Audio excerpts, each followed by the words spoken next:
Oh, you know what I love? Sports. I love sports. Sports. When It comes to Texas A&M. Where are you getting this information?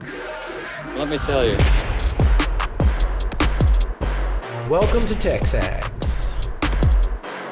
I need to talk a little sports with you, Ags. David Nuño here with TexAgs Radio. Welcome back to TexAgs Stacked. I'm Billy Lucci. Olin Buchanan. Make a mistake. We're not going anywhere. This is going to be a great program, and we're building it into a great program. The best way for us to win is to do it together. Do you realize everybody knows who you are right now? I stand by what we do and how we do it. Schools are like, we're freaking Texas A&M, man. Like, That's about as pretty a throw-catch combo as there is. I saw the safety roll, the slot fade. I knew where I needed to put the ball. You had no other option but one hand at that point. Yeah, man. 50-50 ball, I got to come down with it. You know, if I'm betting on anybody, it's the Aggies.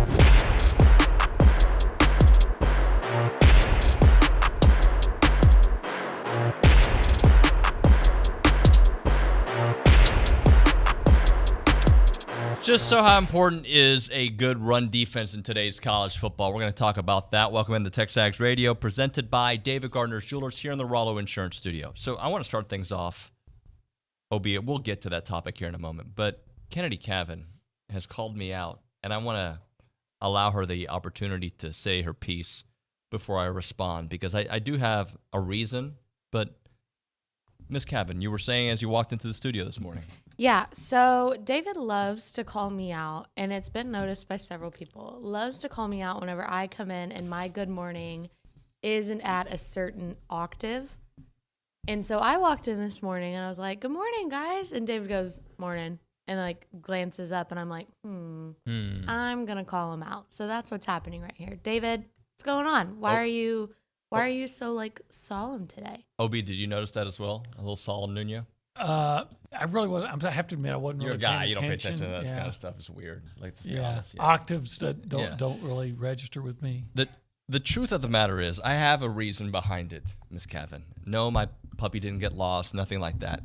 I've been trying, and this is some science behind what I'm trying, but I've been trying to have coffee 90 minutes to 2 hours after I wake up.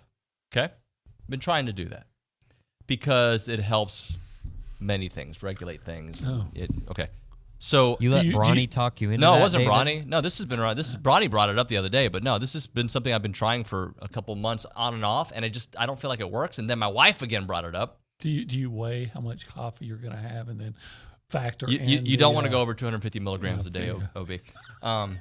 That being said, I've had my first sips of coffee because I did go to kickboxing this morning. I had my first sips of coffee just a moment ago, so I can tell even when I go to my kickboxing class that I'm just not as there. You know, the caffeine does bring a jolt. So by the 9 o'clock hour, I'll be talking like this, Miss Cavan. Well, I sure hope so. Our listeners deserve. I don't think our that listeners can version tell the of you. difference. I think they can. You know what? Text me and let me know on your the personal text number. line. Anyways, text on the text line. Tell me if you could tell that David's energy is a little low today. I guarantee that the people who like me, because there's a lot that don't, the ones who like me like Angry Nuño more than like Happy Nuño. That's a fact. Angry Nuño is quite a character. Am I more angry or more happy usually? Which one is it? I think you're a happy guy. I think you're angry more during often. the football season. Well, okay. Not a computer. Now I'm angry at the computer. No, I think you're a happy guy most of the time. Time I'm around, you're usually a happy guy. But when you get angry, I'm not even going to say it takes a lot to get you angry. Mm-mm. I'm just saying when you get angry, though, you become frightening. Well, there are some of us who look forward to getting angry. Anyway. Who would that be? Me. I wish somebody would. You know that say you've heard that line before, right? Yeah. I wish somebody would. I wish you would. I wish you would. Like, I'm waiting for that poster to do that. Yeah. And I'd say, "Hey, hello, sir. Good to see you." But what if the guy turns out to be a huge, massive guy? I've told you the story about the. I don't want to. Not on there. Well, no, it's just fine, but I don't. Okay, it's a great story. All right, there was and if I've told you, stop me. There was a guy who is a professional wrestler named Dory Funk. Yeah. About 6'9", about 6'10", 290. Terry's brother, maybe? Terry's dad. Terry's dad, sorry. And he was good friends with this Meek sports editor. This is the story that I was told, okay? A Meek sports editor back in Amarillo, because Dory was from Amarillo, named Putt Powell, who was a very small man, but very soft-spoken. Anyway, as will happen at a small-town paper, somebody called, and they were disgruntled and angry, and Putt was taking the call while it just so happened Dory Funk, who travels the world to wrestle, was in the office visiting Putt Powell. Okay. Again, this is the way the story was told to me. And the guy got angry at something, and he said, I'm going to come up there and I'm going to kick your butt. And he hung up, and Dory said, hey, what was that about? And he said, this happens all the time. He said, I was going to kick my butt, but people don't ever mean it. 15 minutes later, somebody came into the office, and he yelled, where's Putt Powell? And Dory Funk, all 6'10", 290 pounds, stood up and said, I'm Putt Powell. Oh, no. And he said, and I hear you're going to kick my butt, so I want you to kick it. Oh, that's so great. You never know who's on the other end. It could be somebody very intimidating. The truth is, I'm very good at gauging the situation. I'll read it. Like, when you honk the horn and you realize, I probably shouldn't have honked the horn at that guy. That guy's not somebody you honk at. And then there's others like, I'm going to honk all day. I'm going to keep honking. The whole way. Honky? Yeah. Okay. Should we get to some sports? Yeah, let's get to sports. We talked about wrestling. We did talk about wrestling. Anyway, I don't care if they're bigger. They fall harder. That's a fact. Yeah.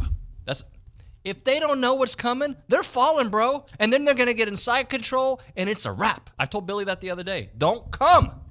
So I'll be looking forward to that time you're mad at Hunter Goodwin. No. That's a different. Again, I'm good at gauging the situation.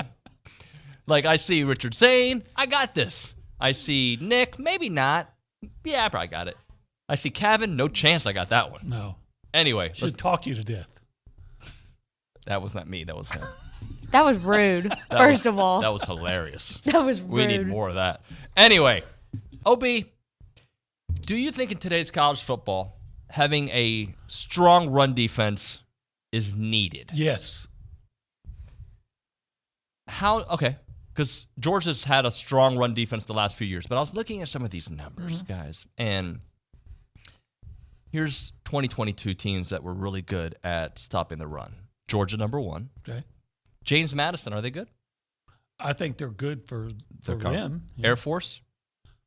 Yeah, they're actually pretty good usually. I don't know what their record was last year. I have no idea. Navy? Navy's wasn't very good last year. The next one is very good. Michigan? Yeah. South Alabama? I don't know. Clemson? They won their conference. Yeah. Pitt was terrible, I think, last year. Illinois is terrible. Well, I think they were terrible last year. Wisconsin? I don't know why I get that accent. Wisconsin was not good, but I think they were contenders in their division. Okay. I think Purdue won it. Now I'm going to ask you about passing yards on a team because I think these numbers can be skewed based on the situation. Right. Why did teams not throw on A&M? Was it because they had an elite shutdown? Because they could run all over them. Right. So there are stats can be deceiving, but they can also tell you a lot. And I think college football, if I had my choice, we'll get to that here in a minute. Best team stopping the run last year, or the pass last year. Air Force, number 1. Really? I thought A&M was last year. It's according to this college football team rankings, Air Force 148.5. Number 2 was Texas A&M at 162.1. Okay. According to this. All right. Army was 3. Boise State 4. UMass 5. Florida State 6. Kentucky 7. A lot of these teams weren't very good. Like Iowa, number 9 in the country. They weren't good. They weren't good offensively. They were good defensively. They were terrible offensively. Did you find a different stat? I looked at collegefootballstats.com, and they had A&M number 1 and Air Force 2, and A&M 156.2. Okay. And this is teamrankings.com. Ballpark, in the area. Point is, but my thing is, in today's college football, you better be able to stop the pass and stop the run. Mm-hmm. But the run is not going to be the primary threat moving forward. Now, opponent yards per game, I think this is a better indicator, the total yards per game, than just one individual stat. You're looking at me like you disagree. No, I'm listening. Okay. Air Force 1, Iowa State 2. Again, this doesn't necessarily translate to being good offensively, obviously, because Iowa was terrible offensively last year. A&M was horrible last year offensively. Illinois, Michigan, James Madison, Minnesota. Georgia is in the top 10. I think if you could be really elite's great, but if you're really good because somebody is avoiding you, if you're really good because somebody doesn't have to do the other thing to you, it doesn't make you a good defense like A&M last year. Right, of course. It's a team by team situation. If I'm playing Auburn this week, and Auburn just absolutely, I'm not saying this is the case, but if Auburn absolutely can't stop the run, even if I've got a great passer, I'm going to run. And then by running, it's still it's an old time thing, and it's like dinosaurs. But the fact of the matter is, if you run well, it opens up opportunities in the passing game, because then you can go and play action, things like that. Now, if you can throw the ball well, if that's what you're best at, yeah, I guess that's what you do. But I think if you can't stop the run in the SEC, what do you think is more important, stopping the pass or stopping the run? I think you always start with stopping the run. That's where you start, I think. Okay. There are some that think now you play a team that doesn't run, like we thought Mississippi State, but they ran all over us. Who was the team that used to like Ole Miss we thought that Ole Miss there used to be this notion that Ole Miss just doesn't run, even though they had guys that could. Yep. They've always had pretty good running backs, but the notion was that they were going to throw it around. Look at Tennessee last year. An adequate running team, but there's big. So, of course, you'd go into that game thinking, okay, we got to stop the pass. But I'm thinking generally, I believe that stopping the run is still the first step in a good defense. So, Ole Miss against A&M last year, it was 1,000% the run. They ran for 390 yards. They only passed for 140 yards. It was in that particular game stopping the run that was deadly. And A&M scored some points. They didn't score enough. They scored 28 only. They need, but I do think the league is moving towards more high-octane offenses that you have to be able to stop the big plays. I would think this year especially stopping the run is the top priority. You tell me the great quarterback that you got to go in there having to shut down. Okay, and I agree with you, but let me ask you this. We don't know if Tyler Van Dyke is great yet, but he sure looked great against A&M. That's true. Well, does that mean Jalen Milroe looks great against this A&M secondary? Hopefully not. You can't be incompetent in one area. Yeah. But A&M, how good would Tyler Van Dyke have been had they been gashing A&M in the run? With the run. Mm-hmm. Right. So, but I think, again, you look at the quarterbacks in the league now and you think, okay, this year, who scares me throwing the ball that I got to play? Yeah. I mean, scares you. Like Kyle Trask used to, you'd go play Florida and you go, oh my gosh, all right. Well, you got to go against Kyle Trask. Well, you got Trask, you got Kyle Pitts, you got. Does Jackson Dart scare you? You know what?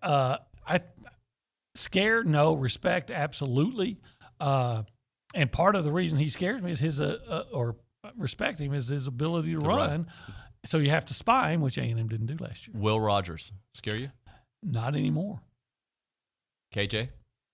I respect him, but he doesn't. So really, nobody you go in there like, oh God, who's that guy? I think Connor Wegman might be that guy. Well, and you don't have to play him, right? Right, but I'm saying for the rest of the league. But when I talk about, say, Jalen Daniels, who is a good quarterback, but does he concern you if he's in the pocket? If he continues to do what he did against Mississippi State, yes. But that is one game over. I mean, he's had some other really good games, but that game was phenomenal. It was, but I still think what makes him dangerous is he's a good passer and a great runner. Yep. Connor Wegman? Elite at both, maybe? Great passer, good runner. I don't, and that's fine. I mean, that's he does. Johnny was a great runner. Yeah, But Connor's not a great runner like that. But Connor's a good runner. I think we talked about it yesterday. I don't have the numbers. Maybe I should take the time to look this up and try to.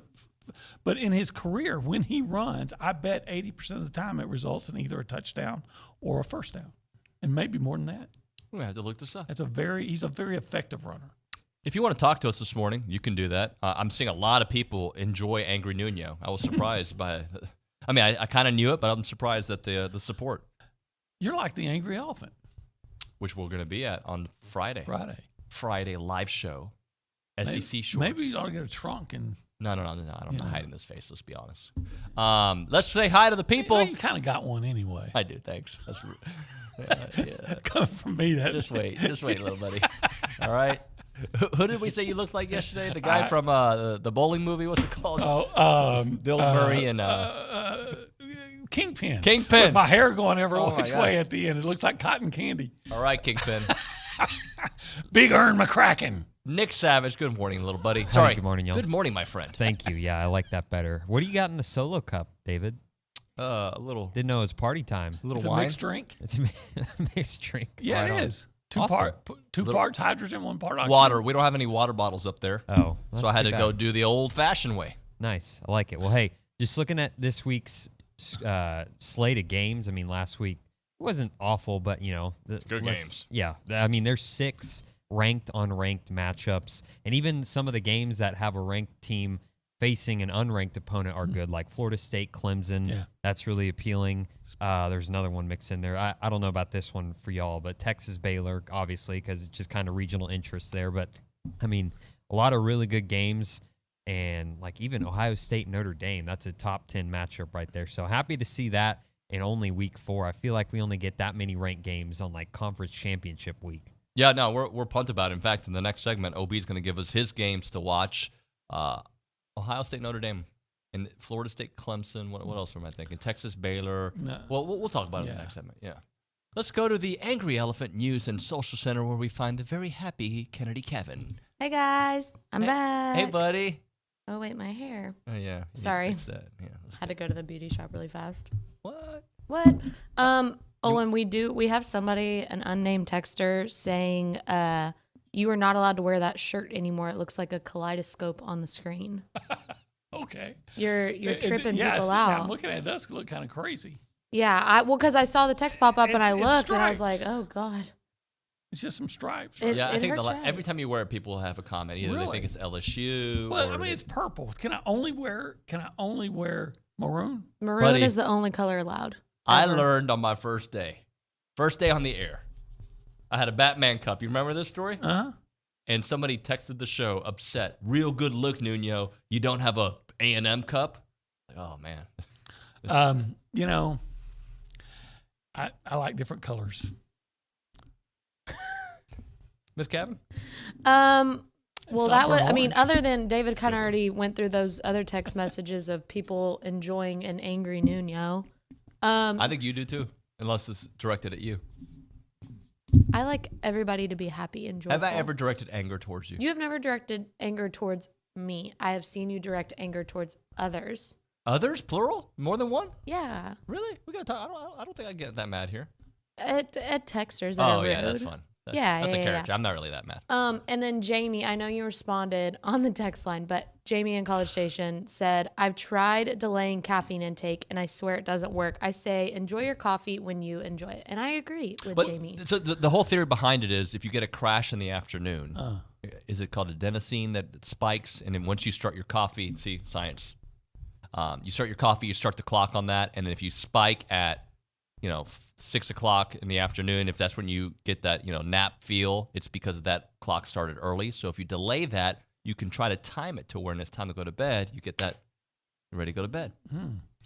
Hey, by the way, I'm kind of concerned now about my shirt and everybody saying it. Just go shirtless. Should I just take it off? Please don't do that. Please don't do that. Did you bring your man's ear? I don't need a man's ear, man. These are pecs. Okay. You know what a man's ear is, right? No, I don't, but I do know what sports are going on this week if you want me to update you on that. Let's go. We have volleyball starting their SEC opponents, or however you word that. Their SEC season? SEC season today. against Mississippi State. So when should lot they of start maroon. their spike? They should drink coffee around noon so they can spike The game is around at 7 p.m. Yes, there you go. But yeah, there's going to be a lot of maroon in Reed Arena. Do they still call it spiking? No. No, it's I just thought called we've had kills. this conversation. No, last week we talked Well, about sets. statistically, it's called kills. Kills, okay. That's kind of but aggressive, when you're isn't it? doing it like in the active motion of getting a kill, it's called a hit. Well, So when did they change the vocabulary? I think like in the 90s. It's been that long? It's been a while. And why did they change it?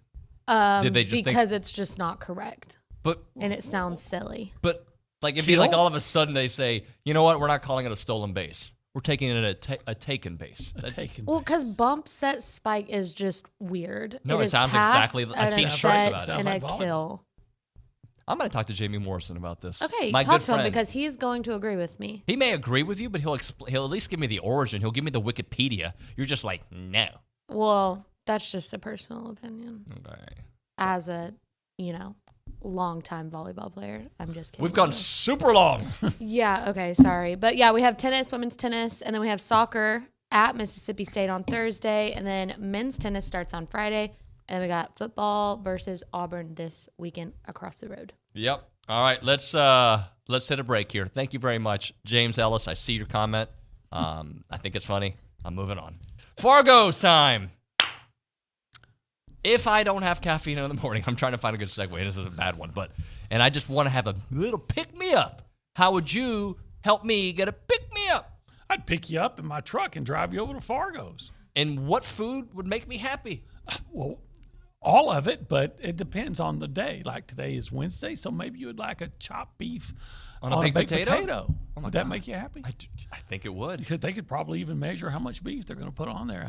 You think if I asked Maurice or Belender, I was like, hey, I need 6 ounces of beef, they would do that for me? Yeah, I think they would. They'd probably say, this is weird, but sure. Yeah, whatever. Because they don't want to see angry Nuño. But I don't know that you can be angry at Fargo's. So if there's I think Fargo's puts you in a good mood. It makes you happy. If there's a disagreement with somebody, you want to fix it. You want to go instead of go to mediation, you go to Fargo's. If we would, if Zelensky and Putin would just go to Fargo's, the world would be a better place. That would be it would end the war. It would end the war. They've been around for 22 years. Football weekends, office parties, weddings, anniversaries, funerals, and dinners. Any gathering done the right way. 1701 South Texas Avenue in Bryan. Without a doubt, the what? The best barbecue in Texas, which makes it the best barbecue in the world. That's their trademark because it's absolutely true. It's Fargo's.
It is TexAgs Radio. We are presented by David Gardner's Jewelers, Rollo Insurance Studio Go Hour, presented by The Warehouse at CC Creations. If you want to be a part of the conversation, you can text us or hit us up on the chat on YouTube, texags.com. Many ways, text us at 979-693-1150.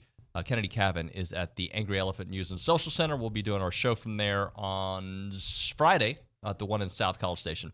Here's a chat from Tony in Burnett. Sorry if I missed this. Up around Wichita Falls. Is that where it is? Yeah. Do we have an update on Evan and Foster's for Saturday? And I think the only update we have is that Jimbo thought those guys, I think he talked about most of them being okay.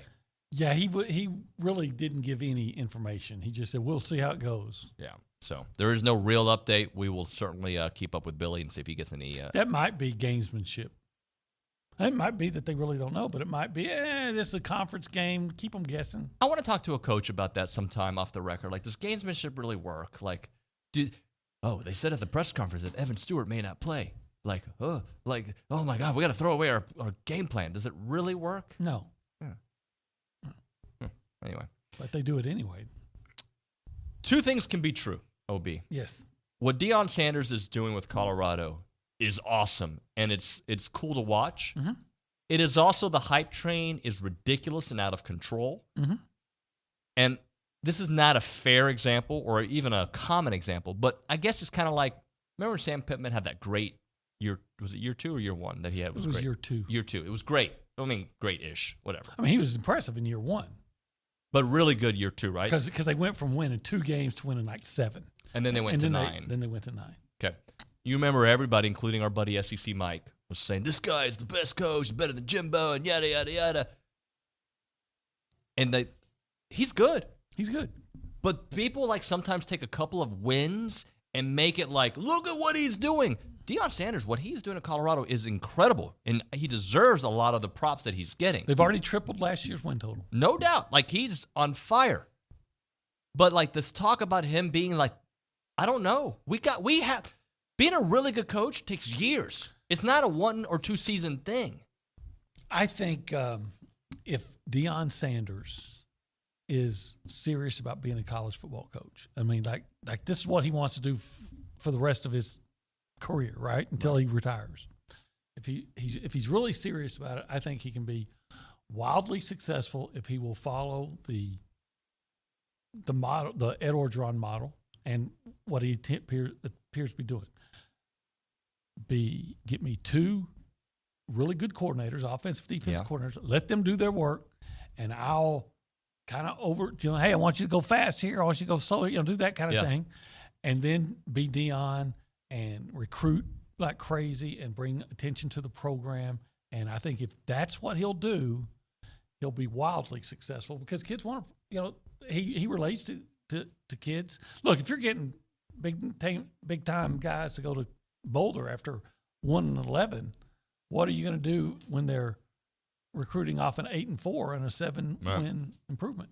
Speaking of Edo, 2 things on him. I've met him before, but I re-met him, if you will, at the Miami game.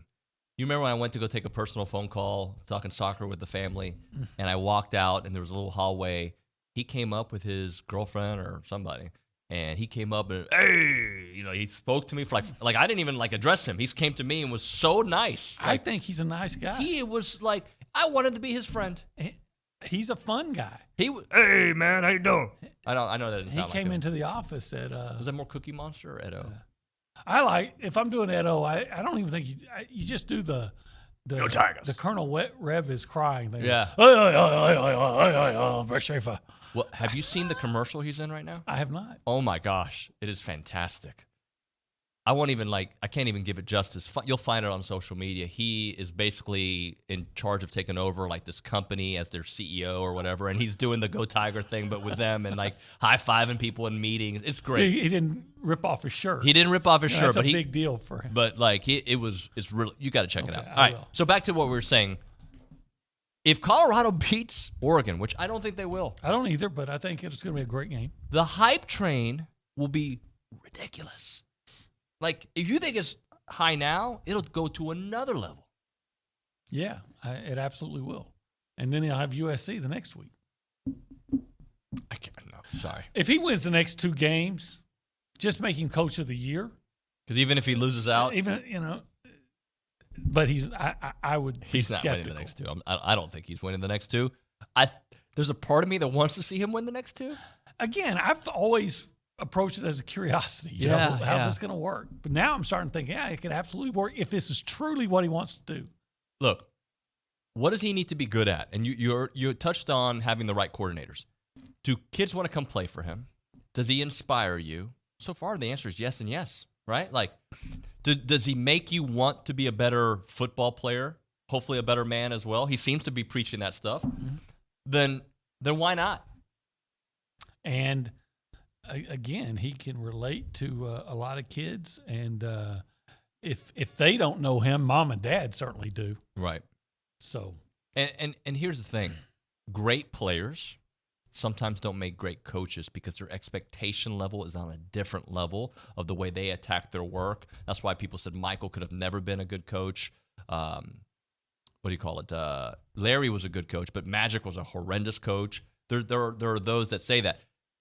He seems to demand excellence, but also can relate to the younger player. I think good coaches so often weren't great players or weren't great talents, but to be better, they had to be smarter. They had to work more, and so they carry that into being a coach. If Deion is willing to, again, be that coach, but still, I think, hey, make sure you have great coordinators. We'll continue our games to watch and then our SEC power rankings in the next segment. Chase in Houston on the text line does say that Coach O is the ambassador of Roback. Roback. Or Roback, whatever it's called. Yeah.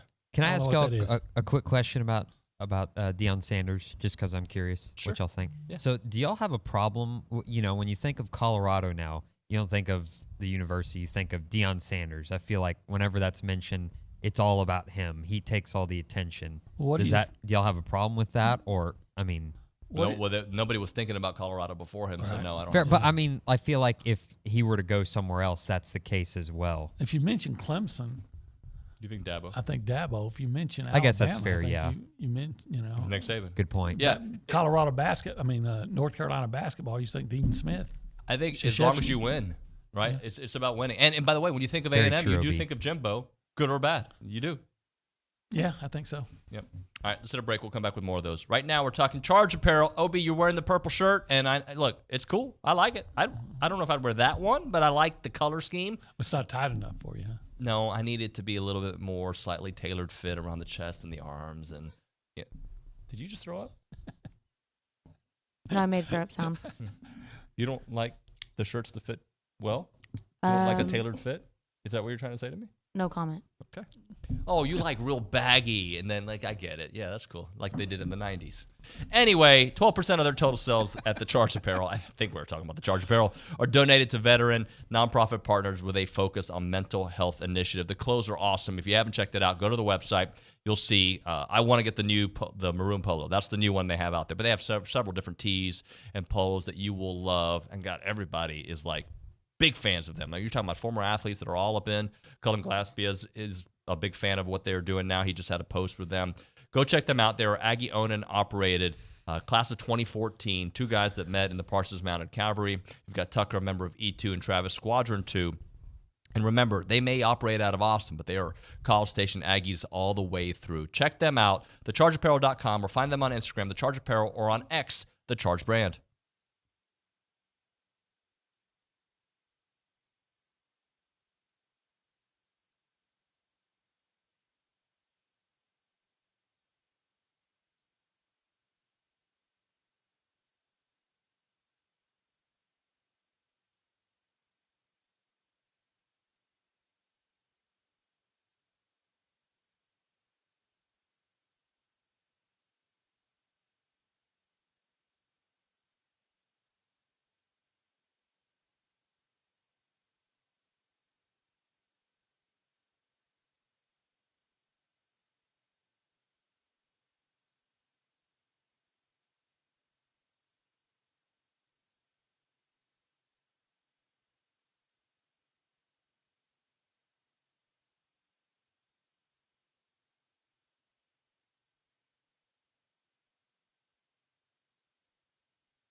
TexAgs Radio presented by David Gardner's Jewelers Rollo Insurance Studio. It is the Go Hour presented by The Warehouse at CC Creations. Maroon never looks so good with Maroon You. Matt on the text line says, got to get your shirt a size bigger so you can wear it more than once. Got to have room to expand. And I reminded him of the great Johnny Cochran. Remember what he said? If the shirt don't fit, you must. No. Why go to the gym if you can't fit in? You're like, why? But I think yours is better. That's one of those I could hear Billy be like, dude, that's an old man joke. Don't do that. Yeah, I'm an old man. I don't think I'd use that one. But okay. Can we get into the game? I'm surprised you don't walk around with just like the Hulk type thing, wear like a little boy shirt, but rip it up like you're just breaking out of it because you're angry, Nuño. And you wouldn't like me when I'm angry. I'll do it. If I knew that there wasn't going to be a Snapchat back and forth between the youngsters that work here and Billy and like them not thinking I can see when they're typing about me because that happens all the time, I would probably do it. But because I know they wouldn't do it in my face, just kidding, guys, you probably wouldn't. Let's go to the would next look better one. like that, you or Stephen McKinney? Stephen McKinney. Okay. Stephen McKinney's a pro. I'm a poser. He's like a legend. Yeah, he is. Anyway. Okay, back to what we're actually. The next game, number 15, Ole Miss at number 12, Alabama. Opie, I don't know how to feel about this one because there's a part of me that wants the Death Star to be destroyed, and it can start here. But I don't like Lane Kiffin. Yeah. Just how bad has it gotten for Alabama? It's gotten real bad. Do we find out this week? I think they're going to right the ship a little bit. I do. I feel like Peter Burns made a comment that I think he might be somewhat right. He said that he thinks the South Florida game was an audition more than it was anything else, okay? And because let's not forget, in the Texas game, they were leading in the fourth quarter. Jalen was not good, but they were leading in the fourth quarter. He moved their offense way more than those guys did. No, but what I'd be concerned about is the secondary. Yeah. Lane Kiffin can call plays, like him or not. Yeah. And Jackson Dart can throw the ball. And if Texas was going to gash that secondary, why would Ole Miss not? So, they're right. They did the right thing by bringing Jalen Milroe back as a quarterback. But Texas scored 34 points on that Alabama defense. So, do you remember? I don't have it in front of me. Who does Alabama have next week? Do you remember? I don't Nick, know. do you have that graphic by any chance, or can you look at? The reason I ask is I am curious if Bama does struggle offensively these next couple of weeks. Will this be a? There we go. So they've got Ole Miss and then at Mississippi State. I don't think they're going to struggle. I mean, from what I saw against Mississippi State and LSU, we'll see. I mean, going to Mississippi State is not easy, but I'm just curious. Is it possible that they've done another change by the time they come to Kyle Field at QB, or this is the Jalen Milroe show? I think it's going to be the Jalen Milroe show. Even if they lose, yes, to Ole Miss, and he looks bad. Well, if he looks really bad, but how bad? How much worse can he look than the guys that played last week in South Florida? So I saw a commentary. It was on game day on Saturday, and what I forget which one of the guys. One of the guys was like, Jalen Milroe has a higher ceiling but a lower bottom. The other two, Ty Simpson, Tyler Buckner, don't have as high of a ceiling, but they don't have as low as a bottom. And that turned out to be incorrect because their bottom was terrible. Man, that I don't know what they were basing that on, because again, what did I always say that about Tyler Buckner that gave me pause to say, why is this guy your guy? He started at Notre Dame. He started at Notre Dame in a loss to Marshall. Notre Dame lost to Marshall with this guy throwing 2 interceptions and starting quarterback. I will give Marshall this. That defense was salty, and that's the same defensive coordinator that went to the Hurricanes this year. You're the quarterback at Notre Dame, and you lost to Marshall. Notre Dame lost to Marshall. So I think they're going Milroe all the rest of the way. But again, is that secondary going to keep Ole Miss from scoring a lot? Yeah. All right, the next one is Ohio State at Notre Dame, and Buckner's not there, Sam. What's his name? Sam, God, why am I having that blanking on the Hartman? Sam Hartman at Notre Dame. At Notre Dame is there. Neither team's lost. Neither team has been overly impressive. I think the most impressive win was Notre Dame over NC State. Talking about opponents. Does it move the needle when Notre Dame beats Navy? No. Middleton or Tennessee State? No. Or Ohio State beats Indiana? So what? Youngstown. So this is a prove-it game for both these teams. Bigelow, the coach on the YouTube chat, Milroe power read offense, and all of a sudden they're good again. I think I've said it earlier this week. Have a game plan where you throw about 20 times, and the rest of the time is running, and you run Milroe a lot. Yep. All right. Next game on the list, my friend, is Iowa at Penn State. Nobody really. Do you ever hear anybody really nationally really talking up Penn State? No, I think I did in the preseason. They're kind of like this team that's just kind of hovering out there that's really good. And Iowa, here's this Iowa team that's ranked, and they've got an offensive coordinator that if he doesn't average 25 points a game, he'll be fired. He knows this. They play good defense, but I don't know that they can score on Penn State. But and Penn State's just a good football team at home. I'd take the under. I like Drew Aller. I didn't see this game, but I saw some reports that he didn't look great on the road in his first. But I'm looking at his numbers; they didn't look too bad. 16 of 33, 208, no touchdowns, no interceptions. Took him a little while to get going. They did have 16 at the half, though. That being said, I think Penn State's a real player this year, and I like the direction that program is going. All right, next one. Maybe the game I'm most intrigued by, and on Friday, you know how sometimes you can't go with the favorites. Mm-hmm. We'll do this Friday, but I'm starting to lean Clemson on this one, and that might be dumb hunch, but I'm getting dumb hunch feels from this game. Got an idea Florida State might have been thinking about Clemson last week when they were struggling with Boston College. Here's what I think is the most bewildering thing about this game is it's September, and Clemson with a loss is probably out of the ACC race in September. Clemson eliminated in September. Clemson and Bama potentially. Wow, that's crazy. Isn't that crazy? It really would. Now, Florida State, they're thinking playoff, and a win. Why do we do that? We do I don't know. Everybody does. Win over Clemson, as bad as, or as not, I shouldn't say bad, as ordinary or as uncharacteristic as Clemson's has been playing. That would still be a big feather in the headdress of the Seminoles. If they were able to win this game. I am not predicting this at all. But Clemson has won 7 in a row against Florida State. Might be 8. Just saying. Could be. I'm not saying that this is going to happen, but imagine the scenario on Monday morning. We get here, and Arkansas goes on the road and beats LSU. Okay. Possible. Florida State beats Clemson. Yeah. And Bama loses to Ole Miss. Yeah. All those teams out of the college football playoffs this year. In September. That would be crazy. I'm not predicting that by any stretch. I think there's a bigger chance that LSU loses to Ole Miss the following week on the road. I would agree with that, but I don't think any of those games you just mentioned, I don't think it's out of the question. Yeah.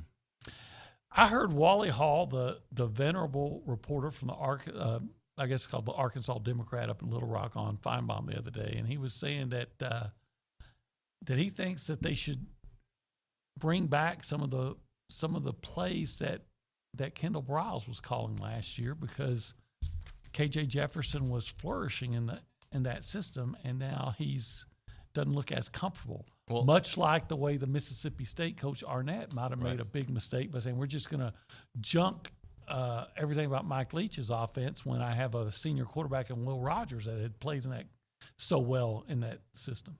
All I want is for them to, if they're going to do that stuff, to wait till after they play. Absolutely. Just for their own good. Just wait. Let's just play out a couple of games in the SEC and just see if you can make it work. And hopefully it doesn't. Yeah, hopefully it doesn't. All right, we got to hit a break. I'm not exaggerating when I say QC Kinetics can change your life. In fact, you know what? I don't know why. I'm calling my mom later because she's been complaining about her back bothering her. She needs to go see our friends at QC Kinetics. You can live again without that chronic joint pain, without drugs, without surgery. QC Kinetics is advanced regenerative medicine. They take your body's own concentrated healing properties, put them right into your joint to restore and repair that damaged tissue that's causing all of that horrible pain.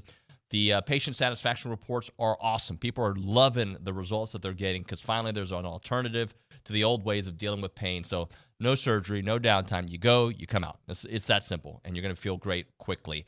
So if you got constant pain in your knees, your hips, your shoulders, or your back, you need to call and get a free consultation from the medical professionals at QC Kinetics. Imagine this fall moving around pain-free. It can happen. Doing the things you love again, walking, hiking, playing with the grandkids, you name it. It is QC Kinetics. See how the latest advances in precision regenerative medicine can attack your pain and bring you lasting relief. The phone number for QC Kinetics, 979-452-6000. QC Kinetics, 979-452-6000. That is 979-452-6000.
SEC Power Rankings, TexAgs Radio, presented by David Gardner's Jewelers, Rollo Insurance Studio, Go Hour, presented by the Warehouse at CC Creations, OB.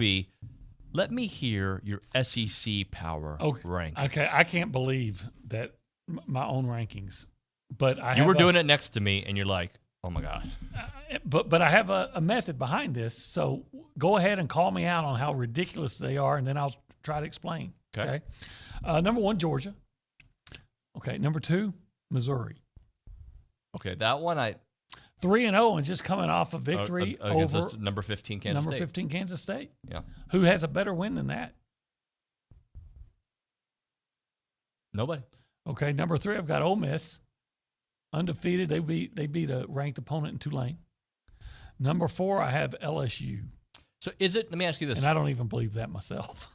But the performance that they put on against Mississippi State makes you. And their loss was to a highly ranked team.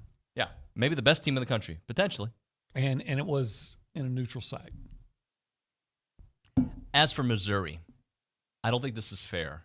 but I allow my opinion of them over the last couple years to say, are they really number 2? And then thinking about, are they going to stay there? Well, this is fluid. It's going to change week to week. But as of today, they're undefeated and they beat a ranked opponent. And you can't say, well, they're just from the Big 12 because the Big 12 has been beating the SEC. Yeah. Because I had to take that into account. How big was that field goal? 63 yards? 61, I think. 61. Crazy. So, and hey, part of a good team is having a reliable field goal kicker. Yep. So I put number 3, I put Ole Miss. Number 4, I put LSU. Number 5, I have Florida. Florida's got a big win. They lost on the road to a Power 5 opponent. Do you think Florida's going to stay there? No. Okay. I think next week all this could be jumbled. So number 5, I put Florida. Number 6, I put Texas A&M. Yep. And for them, they could easily move up and they could easily drop this weekend. Their loss, if you start putting under the microscope, may be the least egregious. Heck yeah. Maybe. Number 6, I have Alabama. Number 7, I went with Tennessee. 8, Arkansas. Lost BYU. 10, Kentucky. 11, South Carolina. 12, Auburn. 13. Maybe I should have put Auburn ahead of South Carolina. Can you do that from A&M down, okay? And I want you to pause after each one real quick. Alabama. A&M might be favored in that game. Tennessee. A&M, I don't know if they'll be favored on the road, but they're more winnable than I thought. Arkansas. They'll be favored. Kentucky, they don't play. South Carolina. They'll be favored. Auburn. They are favored. Mississippi State. I think they'll be favored. Yeah, and then Vanderbilt. They don't play them. So remember when we were all freaking out after Miami? We may still freak out next week. There's still time to freak, guys. But you look at what's over the next month. Bama looks vulnerable. Arkansas doesn't look like the team we thought they could be. Auburn, we're about to find out. Yeah, you're right in the column that I'm writing today. Oh, sorry. No, it's apologize. fine. But yeah, I think we're all on that train. Look, they got a lot to prove to me, but I'm just saying, if they start tackling, it's all possible. Obi, we got to drop it there. Thank you, buddy. Mm-hmm. All right, we'll come back with John Harris next on TexAgs Radio. Thanks to our friends at the warehouse at CC Creations. The Go Hour is now done.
And we're back. TexAgs Radio, presented by David Gardner's Jewelers here in the Rollo Insurance Studio. I'm going to go to the chat before I bring in John Harris because I'm sure John will get a chuckle out of this. 210 on the TexAgs chat says, Nuño and his eating habits and drinking habits, shake my head. No way to live. Bro, there's no way to go to South Beach unless you can take your shirt off. That's what I'm saying. That's no way to live. Let's go to the hotline. We're joined by a perplexed John Harris. I saw your face there, buddy. How are you? I'm not perplexed, man. I kind of agree. You gotta indulge a little bit. You and Nick Casario, man, you ask, hey, what's your cheat meal? And they're like, oh, I don't know, a broccoli pizza or something like that. You know, it's like, come on, man. Hey, true story. You live this life. True story. You live this life once. Yeah, you live it once and you want to look as good as possible. That's A. And B, I have pizza every week. I just do things in moderation. I know what to do. I scale it, buddy. What's your pizza order? Cheese or pepperoni? Yeah. We got a place in town that I love. Go crazy, folks. Go crazy. Oh, I don't like anchovies and pineapple. That ruins the pizza to me. No, man. Eat a pizza. Oh, I'll eat a pizza. Sure. Right. Bro, my protein game, strong, John Harris. I know. All right. Let's talk a little bit about this A&M team that Look, I'm not saying that the game against ULM changed my opinion about the direction of the season. I don't know what I think about this team, Johnny. But in your eyes, did they clean some things up that were noticeable even against an inferior opponent, right? Not just being better than them because they're better athletes, but like, did you see some things in technique, some things in scheme, some things in the way they were tackling that showed up to you? It took a little while for it to get there. I was a little worried the first, quarter and some change kind of before Connor's touchdown run kind of opened things up a little bit. It's funny you say that, David, because I kind of felt the same way. Like, how am I supposed to feel right now? And they beat ULM. ULM's not very good. You know, they hit some throws. Here's the one thing I continue to like about Bobby Petrino. You see things each week where, at least in my eyes, where I'm like, okay, that was something that he game planned for against this team specifically. You know, he hit Walker down the seam, I think. You know, they ran 4 verticals against their cover 3 like 3 or 4 times. And those are the 2 big catches Walker had in the first half. But that was something that they had in, I would imagine, for ULM. And so that gives me hope that, okay, Bobby always knows how to game plan. And they're just finding the right buttons to press as they're playing. But I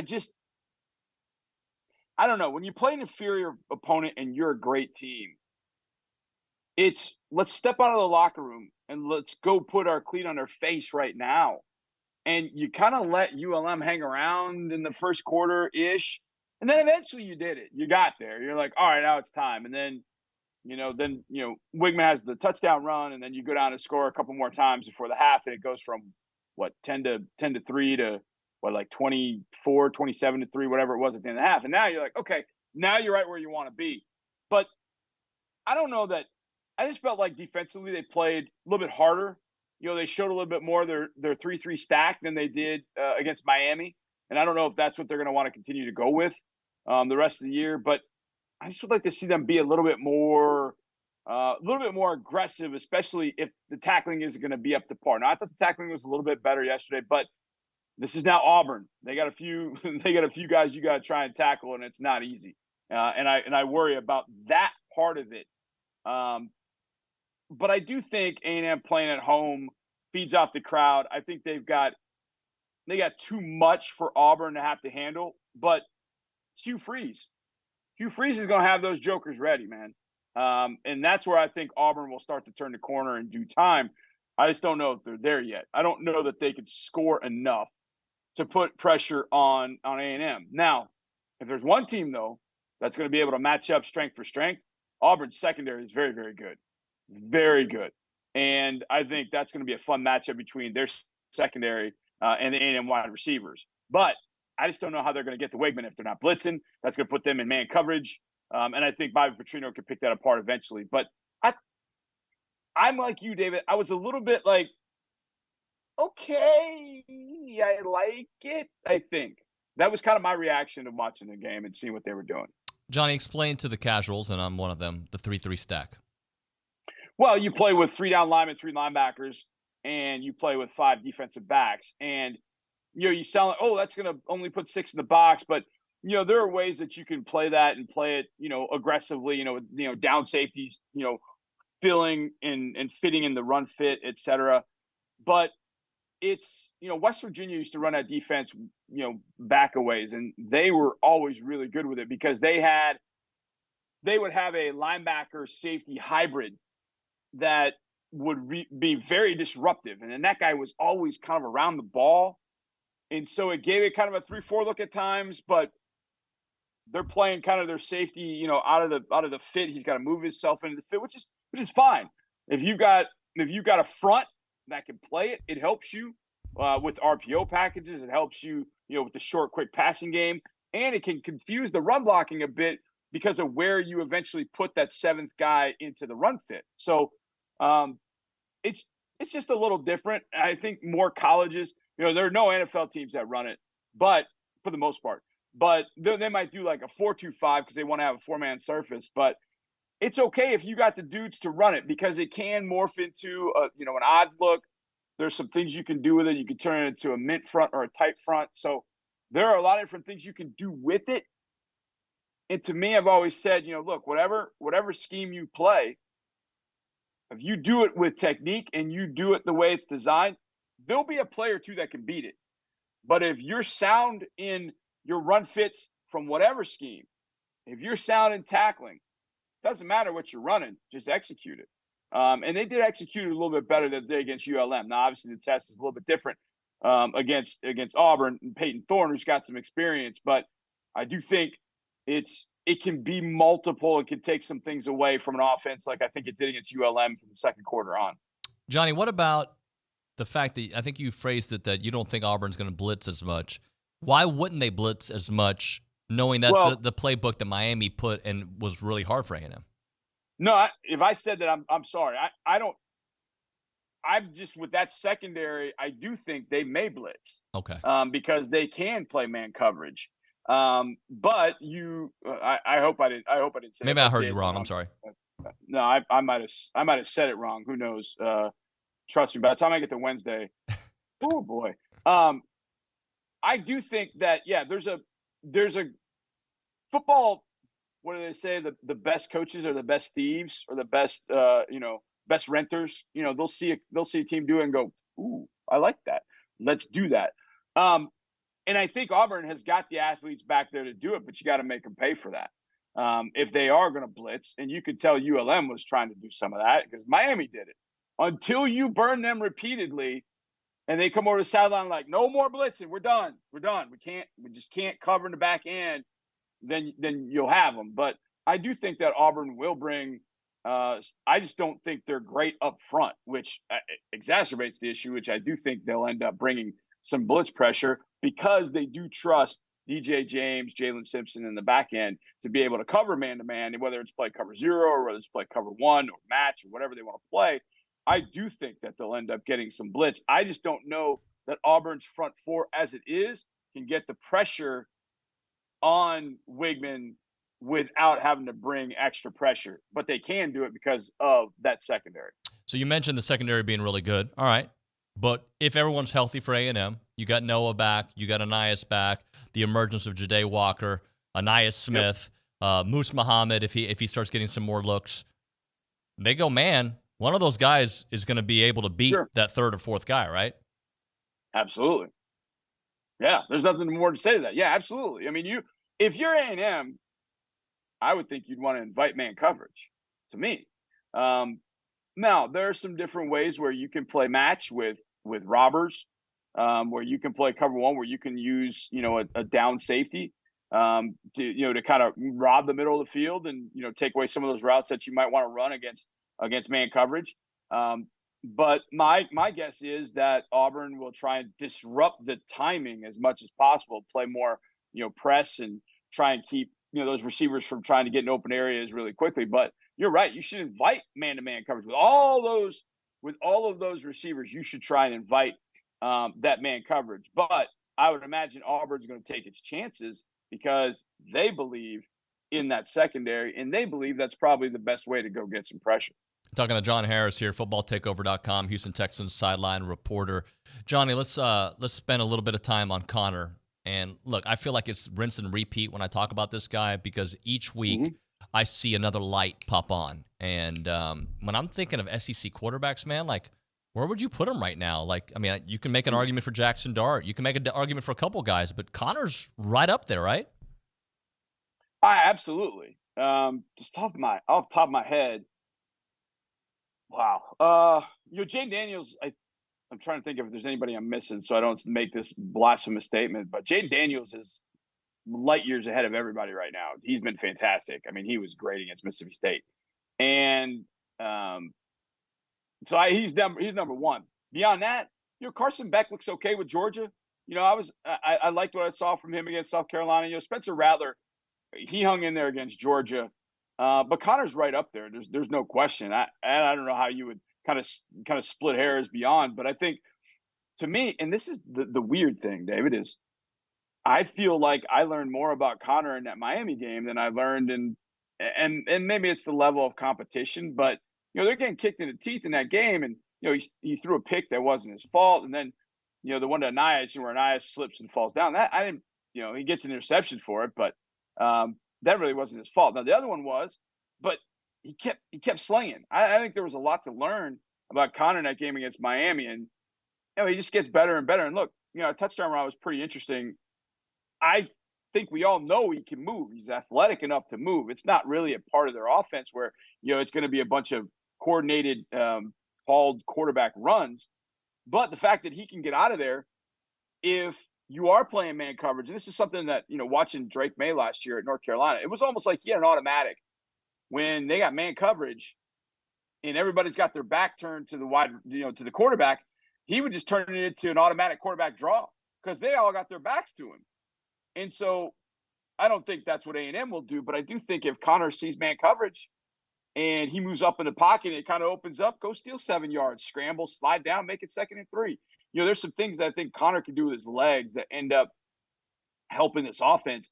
I don't know, again, like I would want to call a bunch of design quarterback runs.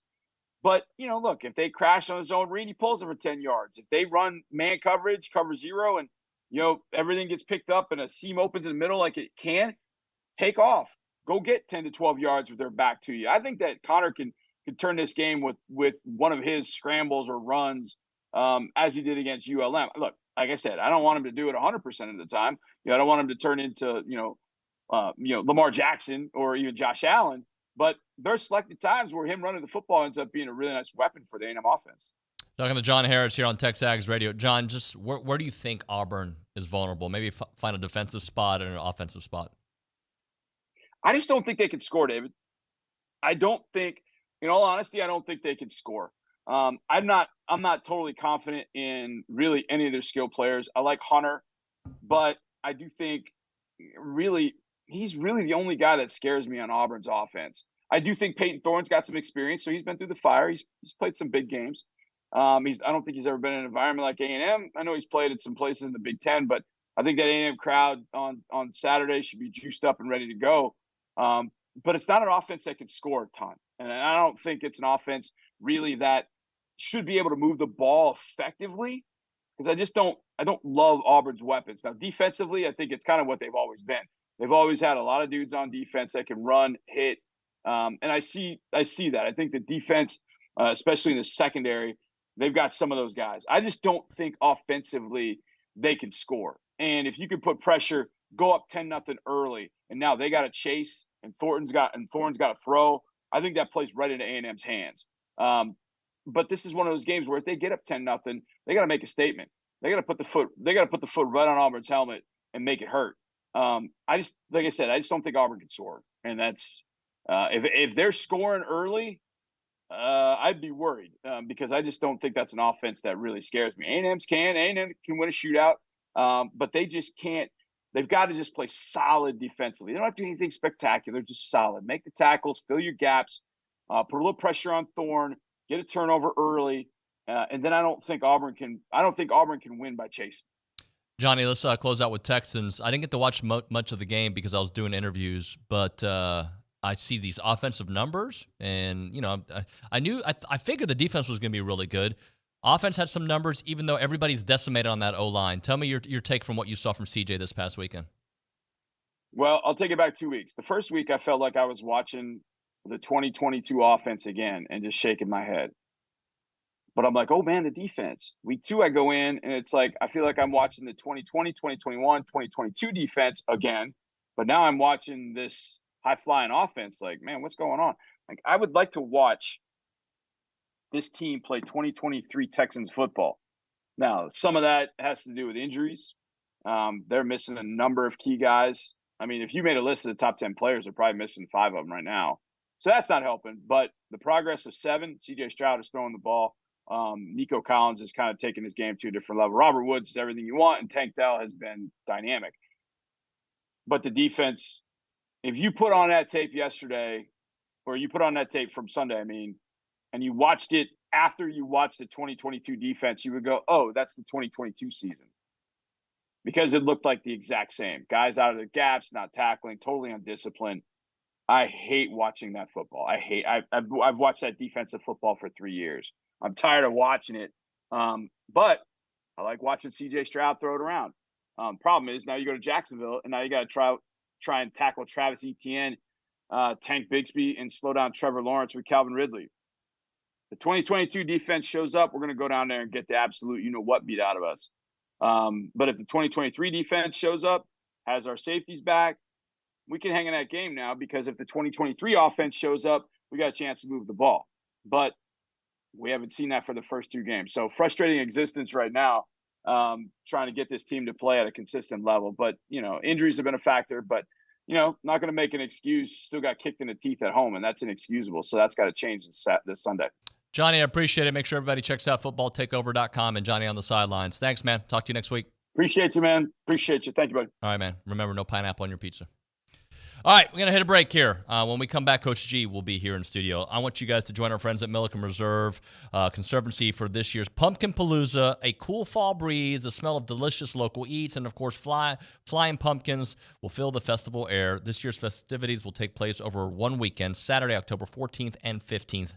The festival will kick off at Milliken Reserve with the Pumpkin Palooza Trail Run on Saturday morning. The Pumpkin Palooza Festival taking place from 10 a.m. to 2 p.m., both on Saturday.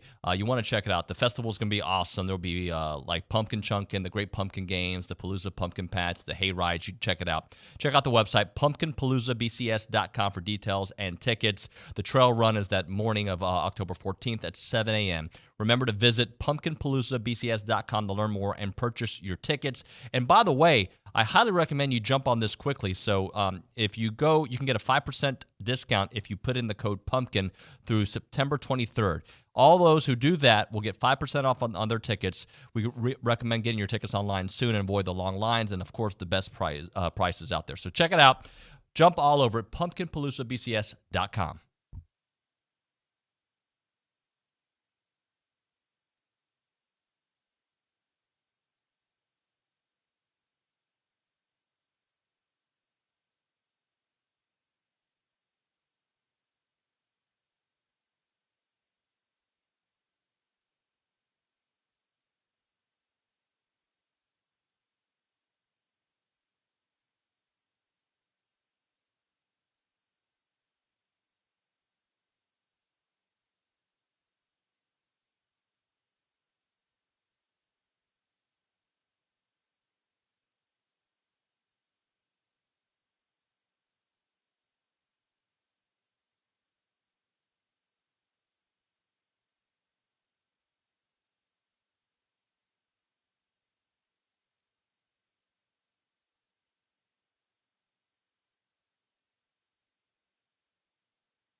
I did that, and we're back before we were back, Coach G. How are you, sir? Well, jumping the gun's no big deal.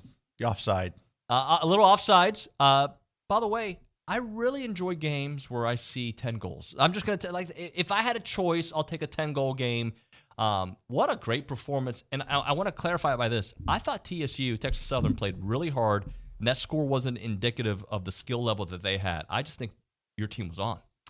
Well, I do too. And it's, we don't like to go, we don't put it this way. We don't want to rub it in on teams. We're not out there to run up the score on anybody. And when it starts to get to, 6 goals, 7 goals, 8 goals, if you've ever been on the other side of that, you're just like, it's hopeless. Yeah. And you're like, oh gosh, please don't rub this into us. Don't start doing, over the top celebrations and stuff like that, because then it is kind of rubbing salt in the wounds. And our girls weren't doing that at all. I mean, they were just, if they scored, they were celebrating because they were celebrating. They scored a goal and it meant something to them. And so there was no disrespect at all.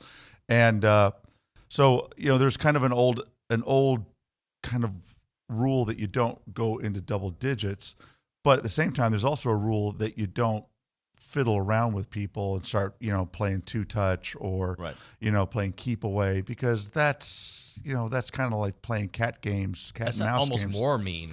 I think it is. And so, that was what I was saying to our girls. I go, you have to respect the opponent enough to keep playing hard, and you have to respect the opponent enough to keep your foot on the gas enough to, keep it. Now we pulled our stars out of the match, and we weren't going to, keep our foot on their throat that way.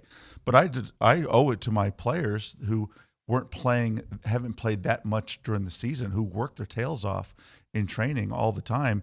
Those players deserve to be out there. And when they're out on the field, we told them immediately after the game on Friday, this game on Sunday is about us and our squad and playing hard. And we expect you guys, when you're on the field on Sunday, to play hard, because we're going to need you to play hard every time you're on the field for the rest of the year. That's what the game on Sunday is about us getting out there.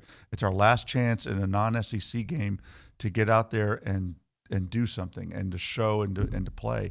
And I was really proud of the players, the way that they performed. We scored, we hadn't scored on a corner kick yet, and we were able to score on 2 of them on Sunday. And they were great service by Georgia Leb, number 1, and the attitude of both Quinn Cornog and Jasmine Wilkinson to get up and rise above and score on those goals is exactly what we needed. So those were great examples of what we're after in those situations, because we're going to need those in SEC play. And we're going to need Taylor Jernigan scored 2 want-it goals, rebound goals to get her 2 goals in the match late.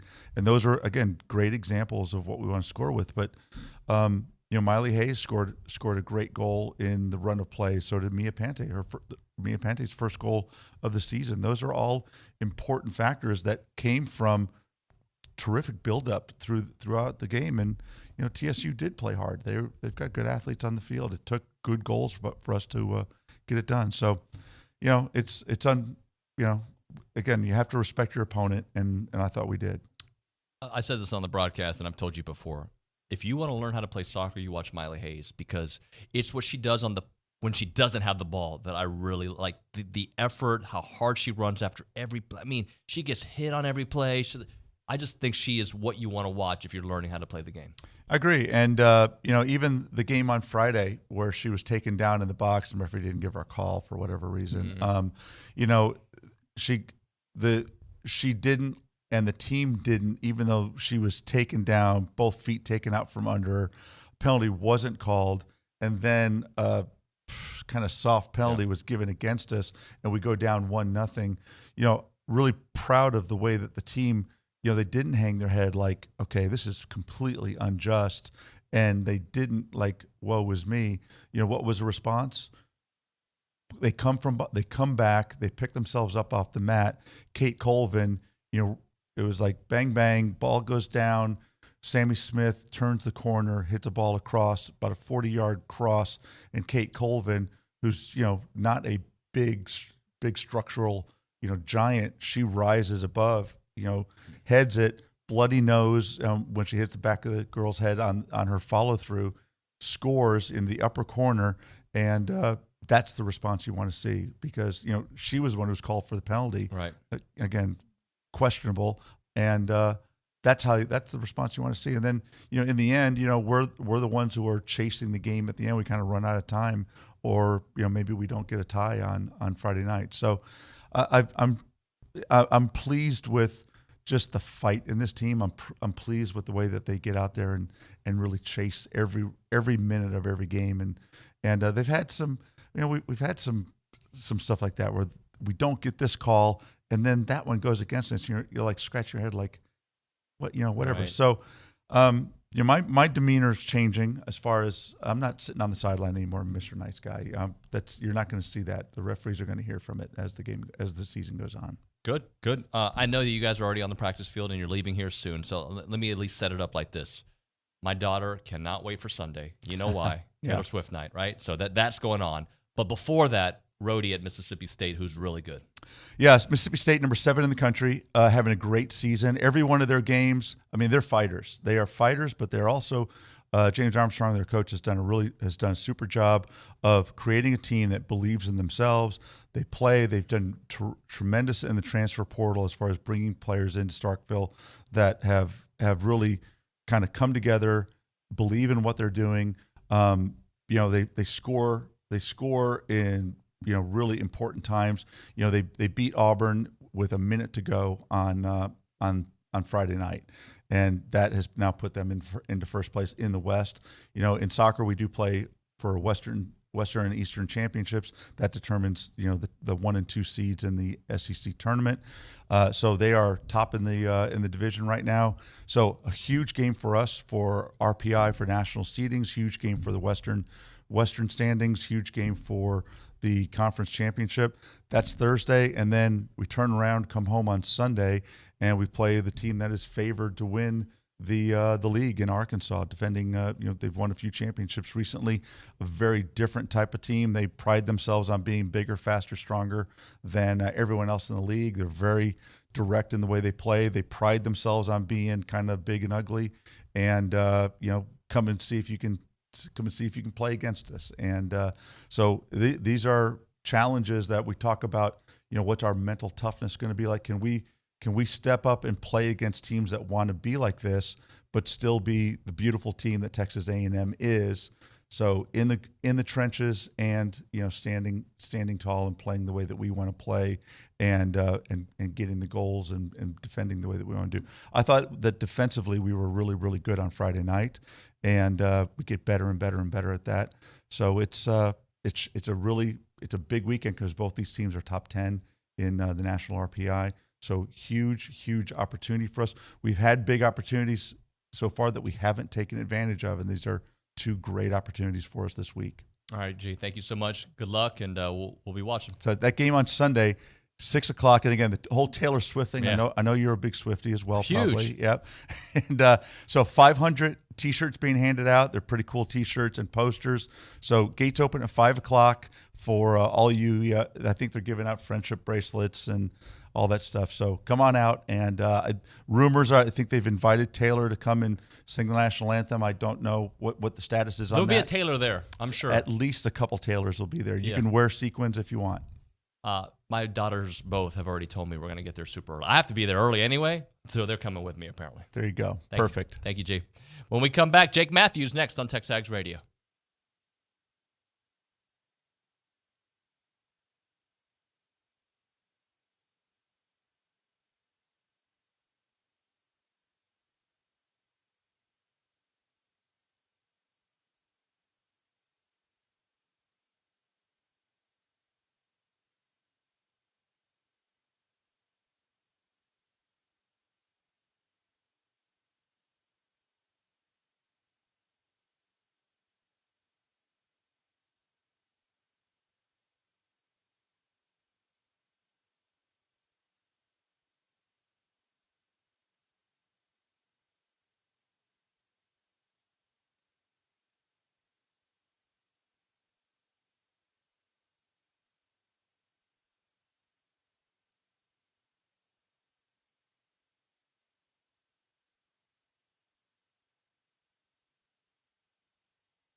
Duio.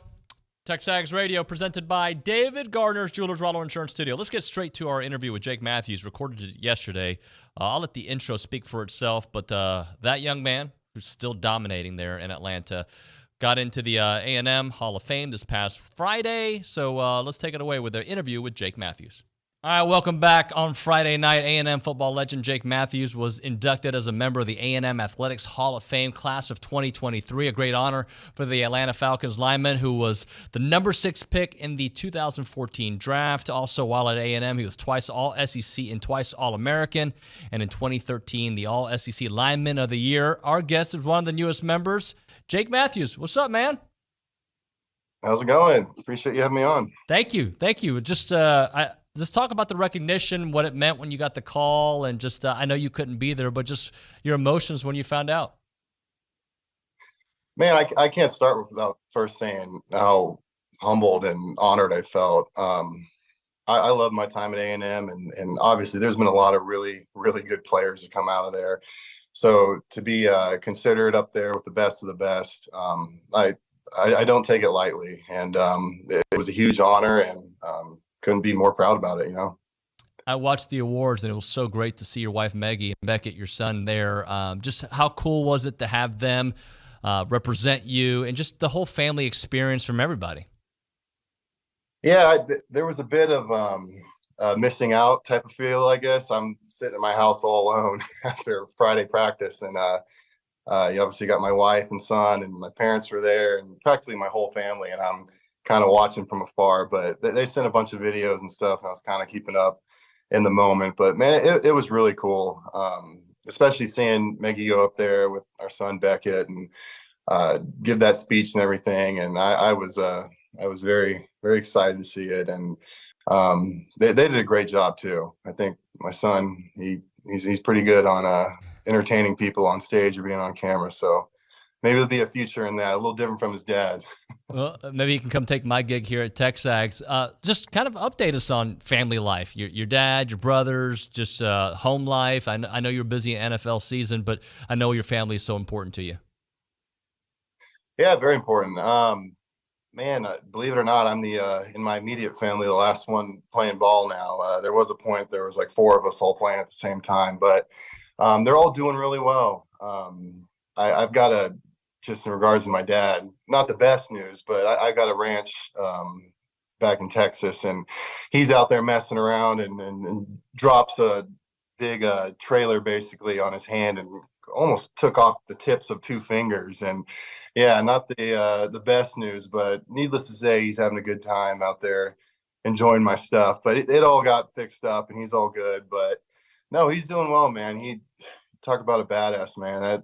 My dad is who I've always tried to, be like, and he doesn't know when to stop. He doesn't feel like he's an old man. He's out there, acting like he's 20 years old still. So they're all doing really well. And man, having a son, obviously that whole story with him coming Thursday night and me racing back and forth and getting back before, an hour before the game, that was a whirlwind in itself. But being a dad, it's incredible. I'm, good Lord willing, we have a few more. At least that's my plan. Look, I was a diehard Oilers fan growing up. I obviously have known your dad for a long time from my old TV job that I had there in Houston. One thing I remember is I think I was in college, and I was playing in a softball league in Missouri City, and your dad was out there just crushing home runs, dude. Like that guy, he doesn't stop, does he? No, he, gosh, right after he retired, he immediately joined basketball leagues, old men tennis leagues, and just going after it. And the years finally caught up to him. It's amazing that he never had any injuries playing in the NFL. And then he starts messing around playing in these old man sports leagues, and eventually had to get both knees replaced. But he's doing really well. I still call him up, 4 or 5 times a week, especially after games, and pick his brain. He was just so good at what he did, and he has such a good understanding for the game. I feel like I'd be a fool not to take advantage of his wisdom. At what point did you know I'm going to go to A&M? Obviously, you've got family history here, but just at what point were you like, yeah, that's the place for me? Yeah, I think my older brother Kevin, man, really blazed that trail. We've always been a really close family. And as much as I appreciate all the attention, I had offers to go everywhere. And I went around and did a couple visits. A ton of my family went to USC. I went out there. I was like, hey, maybe this is where I want to go. But it just in middle school and, entering high school, always going to, College Station and watching him play. I think it was pretty clear pretty early. I wanted to go to A&M. And I liked what I felt comfortable there. And I knew, I just felt like the right spot for me, and I think it was a good decision. What does A&M mean to you to this day? I mean, you're busy, you've got a family, you're playing in the NFL. What kind of place in your heart does it have? Very nostalgic. A lot of special memories. Just the fact, getting to play with my little brother, both of us starting on the same offensive line. You don't see that very often. And rooming with each other and just stuff like that where and also we were playing really well, so it was just a lot of fun, especially that 2012 season. That's probably some of the most fun I've had playing football, and just a lot of great memories and a lot of good friendships, and yeah, it really kind of shaped who I am today. Well, let's talk about that first year in the SEC and just how special it was for you. Not only the relationships that you built, but the success followed as well. And you guys were the guinea pig, if you will, of how A&M was going to do there in the SEC, or how teams from the Big 12 move into the SEC. Yeah, I'd be lying if I said there wasn't a bit of pressure going into it. New coaching staff and everything, new quarterback. And I just remember as one of those guys up front, we took it upon ourselves, like, hey, we're gonna come out here and prove that we belong. And that was what was so fun about it. It's just, you didn't really know where the expectations were, but we went out there and started dominating and winning really big games, and going to Tuscaloosa and winning that game. That's probably one of my top collegiate memories. Just, an awesome environment to go up there and upset them. And we were rolling, man. It was a lot of fun. It was a fun time to play football at Texas A&M. This can be said about a lot of places, or all places, but especially at A&M. When that O-line is clicking, wins follow. Talk about that O-line that you played with, the relationships you had, with Luke and whatnot. Just what a great group that really set the tone for that season. Yeah, I think, man, we were talented. We had quite a few first-round picks on that O-line. A lot of guys who had good NFL careers, and it was fun. It was fun to go in every day and compete against each other. You wanted to be the best out of that group. And it was, like I said, a challenge because there were so many good players. But, man, just a great group of guys. We still keep in touch. We've got a little group chat that usually is just full of us bashing each other and kind of joking with each other. But, yeah, man, that's another thing. And obviously having my brother a part of that group, and that's one of my favorite things, just the relationships I built back then, and just the grind we went through together and all the fun we had winning games with that particular group of guys. Were you able to watch the Johnny documentary? I did. Yeah. I watched it. We had joint practices in training camp out in Miami, and one afternoon I was in the hotel room, watched the whole thing. Man, it was entertaining. A lot of nostalgic feelings. It was fun, and just reminded me of, geez, I can't believe that's 11 years ago. Just how fun that time was, and yeah, it was a lot of fun to watch. But I think I had a little bit of a different thing going. I'm more of a straight and narrow kind of boring guy. I didn't have quite the Johnny lifestyle, but it was entertaining. I'll leave it at that. Well, I'll say this. It's funny how it comes full circle. I was reminded of Johnny's relationship with Drake in that documentary. I knew about it, but I was reminded. And then just a couple days ago, I see on Twitter, Drake is performing in Houston, and who's escorting him is Johnny Football. Yeah, how about that? You weren't going to get much of that out of me. I was more of the I just love being there and playing ball, man. I'm a pretty simple guy, but man, I really enjoyed playing for Johnny too. He was just the best teammate, and when he was out there, man, he was giving everything he had and super supportive of his own line. So you got to appreciate that, and that was another. Obviously, him being there is what made that year so memorable and fun. So all the credit to him. Jacob, let's close out with this particular A&M football team. I know you're busy. You probably can't pay too much attention, but I know you're aware of how they're doing and how they've done the last couple of years. Do you expect big things the rest of the way? Are you able to watch on some Saturdays when you're resting? Yeah, if I'm being completely honest, now that I don't have a sibling there, I don't find myself watching as much. But man, I still am a huge fan. I try to keep up. I can't watch most of the games, but no, I expect really big things from them. I mean, A&M, this university, everything about it, it's a big deal, and winning is something that we all expect. And I think they're trending in the right direction, and obviously haven't had things go exactly the way we want in the last few years, but I've got all the confidence in the world for them, and I'll be there cheering them on, man. Sometimes I wish I could go back and relive some of those glory days, but I think I got enough on my plate right now. Well, and I guess I'll close with this. How's Atlanta treated you? You've been there a while now, obviously. So just what kind of life do you have out there? How much have you enjoyed that community? It's grown on me a lot. It's pretty surreal. I'm practically the old guy on the team now in my 10th year, all with the Falcons, and just love the city and this organization and what, especially what we got going on right now. We're 2-0 right now. We're going to keep it rolling, and I can't. It's funny because I've spent my entire life practically playing this game, watching my family and my dad play this game, and it's amazing how it's worked out. That I don't see an end in sight, so I'd like to keep it rolling. And can't picture getting a real job, so I really love what I'm doing. Jay, congratulations on the Hall of Fame. You deserved it, and hope to see you around Caulfield at some point. Yeah, I'm looking forward to it. Thank you. All right, good times there. Appreciate that time with Jake Matthews. All right, we got to hit a break. We'll come back with the Association of Former Students. Love what they're doing out there. I just do want to give you a reminder. The Boots and Bourbon Young Alumni Weekend is coming up at the Clayton Williams Jr. Alumni Center for a pregame party before the Aggies beat the hell out of Auburn. Grab your friends and join the Aggies from class of 2011 to 2023 for Boots and Bourbon Young Alumni Weekend. The party starts at 9 a.m. Alvy's Boots, breakfast tacos, Cooper's Old Time Pit Barbecue, specialty cocktails with Boots and Beverage, Barman Berman. You've got it. The party's going to be starting there with a pair of Alvy's boots, a Texas A&M noggin, a Jimbo Fisher autographed mini helmet. Tickets are $30 and available for purchase at tx.ag/YAW. And after the party, sit with friends and football game by purchasing a ticket in the reserve block for the Young Alumni Weekend.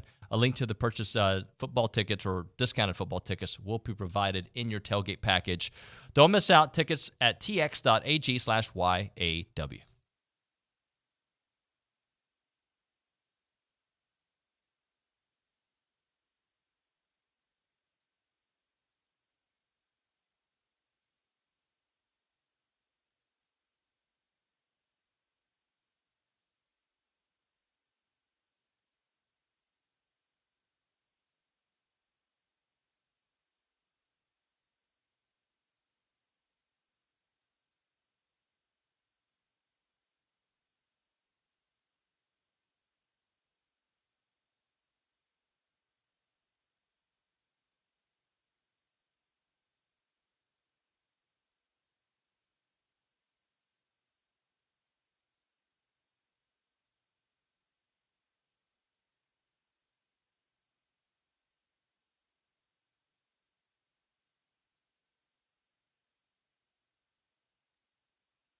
All right, it's time for Around the Association, TexAgs Radio. Scott Walker, 1990.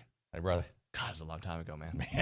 You and I we're both in the 90s, right? Yeah. VP in the house, and Jason Wisnat, Director of Communications at the Association of Former Students. Hello, how you doing, man? Man, doing great. Glad to be here. Well, great. Let's talk about this upcoming weekend, Boots Berman Young Alumni Weekend coming up. Oh, yeah, it's an exciting thing. We do this every year. We designate one game as the Young Alumni Weekend. This one's for the classes of 2011 to 2023. And we got a really cool theme this year, boots and bourbon, which is the most Texan, most Aggie thing that you can come up with. And it's not just a theme. We are actually giving away a pair of these Alves boots, very high quality. Yeah. Born and raised in Texas. Their slogan is that they're built for life and insanely comfortable. So everybody that buys a ticket has a chance to win that. We're serving specialty drinks with Barman's 1873 bourbon. It's a new super specialty bourbon. We'll be mixing it with Boots soft drinks. We've got some giveaways going on. It's going to be a great time. It's going to be a great party. Well, what kind of stuff can we expect? So, Young Alumni Weekend. Anybody that's graduated from 2011 to 2023, bring it. Come on. Breakfast tacos from Cooper's, Old Time Pit Barbecue, as you mentioned, specialty cocktails with Boots Beverages. Blackwater Drop Brewing Company is going to be there. DJ Bear, so that's exciting. And you know what he's going to be doing, right? He's going to be mixing the ones and twos. Ones and twos. You know it, baby. Did I guess right? Was I right? Absolutely. All right. Absolutely. Two turntables and a microphone. We also have a couple of amazing giveaways. So we have a mini Texas A&M helmet signed by Coach Fisher. I know you want that. You got your eyes on it. That's good. We also have a free pair of Alves boots. But we also have something, if you're not familiar, the kids like these things these days. It's called a noggin. Do you know what that is? No, I'm not familiar with a noggin. So a noggin is a large cap worn. Some people in your family may be able to wear it comfortably. For those of you demonstrated who can't see in the studio audience, our friend Randy Reyes, class of 01, demonstrating that. You can win that too. It's a wonderful time. Tickets are $30. Yep. You can get those at tx.ag / just totally normal. This is what it's like at our shop every day with Randy. Tickets are $30. You can get them at tx.ag / YAW, and we would love to have everybody come out. It's going to be a great time. Randy, let me see that. Let me see this. Can we talk about rain day? I just want to see what it would look like if I did it like a gangster. Oh my goodness. It is. I believe the term is now you're too legit to quit. There you go. The kids say dope. Dope. Wow. Dope. That's Fresh. awesome. Yeah. It's clean. Aggie Ring Day. Yeah. So, it's coming up next Thursday, September 28th. We'll be open from 1 to 5, and then on Friday from 9 to 5. So we have a lot of folks. We have 4,900 people across multiple campuses getting their Aggie rings or getting refitted. Yep. We're expecting 4,300 here in College Station, so we're excited about that. Expecting about 40 to 45,000 visitors coming through Aggie Park. There's going to be Aggie Park Marketplace. A&M Career Center is going to be there. Benjamin Knox, class of 90. Kendra Scott, Beaded Blondes, Kona Ice, Parsons Mounted Cavalry. Photo stations with professional photographers throughout the park. More Family Creamery open from 2 to 9. We would love for folks to find out more at tx.ag / Ring Day FAQ. Okay, and 5 tips you wanted to get through? 5 tips we want to get through. So everybody knows this has been a brutal summer. Right. Super hot. Thankfully, the forecast, we're going to be having an update from KBTX Weather on what we should expect. Couple of things really quick. Everyone should be expected to walk at least a half a mile in hot weather. There's going to be large crowds. Number 4, arriving 10 or more minutes early means you're going to be waiting outside in heat with no seating. So think about people in your party who might have their health affected or impacted by that. Hydrate before you come and wear comfy shoes. Man, we cannot express that enough. Students, if you're getting your ring, you probably need to bring your ring ticket and 2 forms of ID. That can be a license, a passport, your student ID. And lastly, there is no formal ceremony. So look, you're in the Alumni Center for maybe 10 minutes, and we're glad to have you there, but there are other ways to safely celebrate. So we just want to let everybody know that, that we're looking forward to. It's going to be a great 2 days, but there's also no parking. We do have shuttles. Check out the routes at tx.ag / Ring Day map. Also want to say they got jobs opening, so go to tx.ag / association jobs. You need some good people that want to move the area. We do. People who love Texas A&M want to make a difference. All right. Thank you very much, both of you. Appreciate you. Thank you. I got to get me that hat. I got to get a noggin. A noggin. We'll come back with more. It's TexAgs.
And we are back. TexAgs Radio, presented by David Gardner's Jewelers, Rollo Insurance Studio. Time for Recruiting Country, presented by Caprock Health System, a faster patient-centered revolution in care with 2 ERs in the Bryan College Station area. You get the original 24-hour ER in South College Station on William D. Fitch and the full-service hospital with ER in Bryan on Briarcrest. Online, caprockhealthsystem.com. Ryan Browninger, how are you, buddy? Good morning.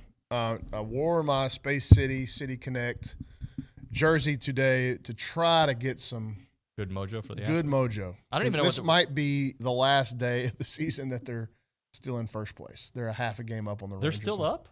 Yes. Even after the disaster against Oakland and now Baltimore? I'm happy that Dusty Baker got his world championship with Houston. I think he's a great ambassador for the game of baseball. I do not believe he has managed the last 3 weeks like they're in a playoff hunt.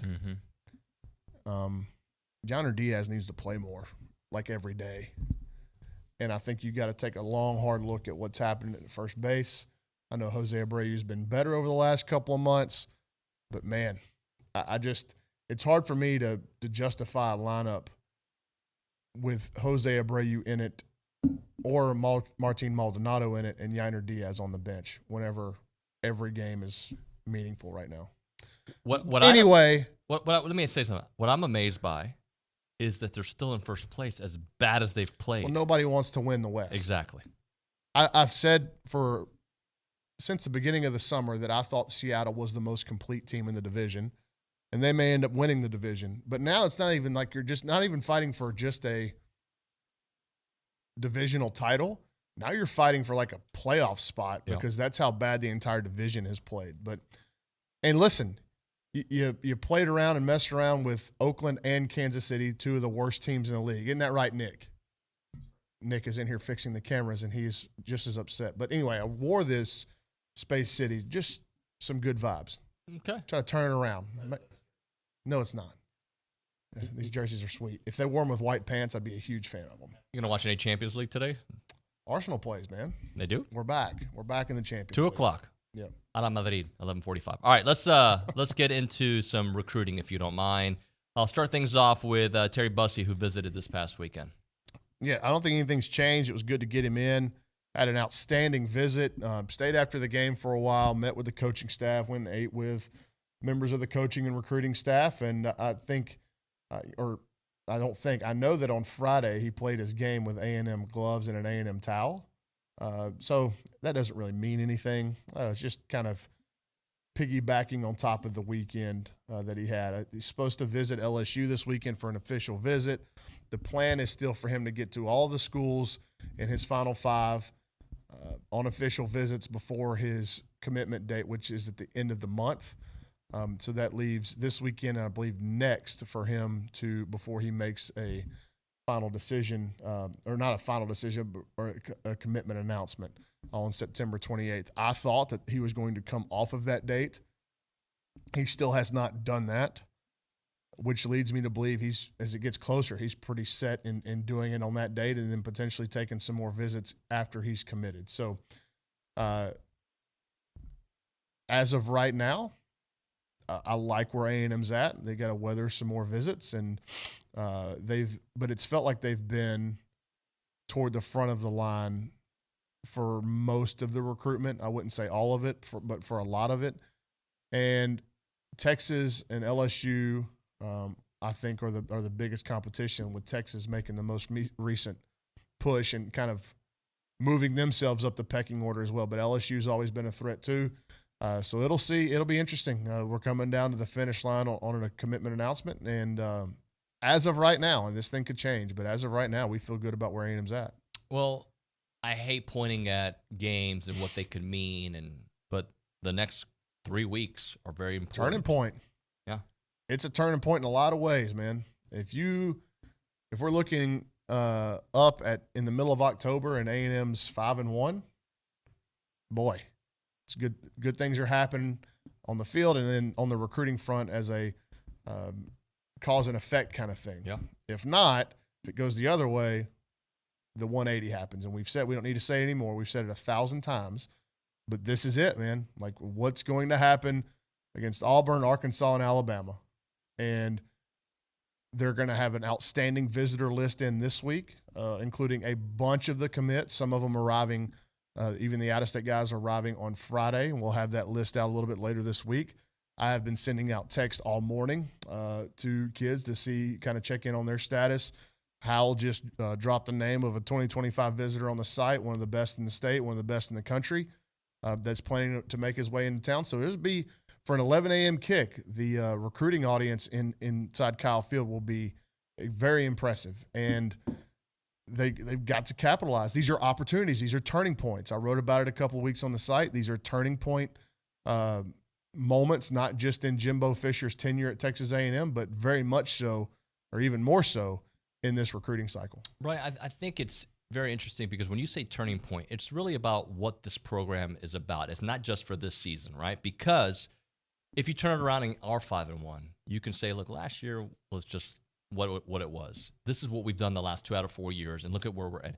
But if it's 3 straight years of bad, then all that stuff you were selling doesn't work anymore. Sure. I mean, recruiting is typically not a results-based business, but when you're in year 6, it's hard to sell vision and here's where we're going anymore. I mean, the proof's in the pudding for a lot of people on the recruiting side.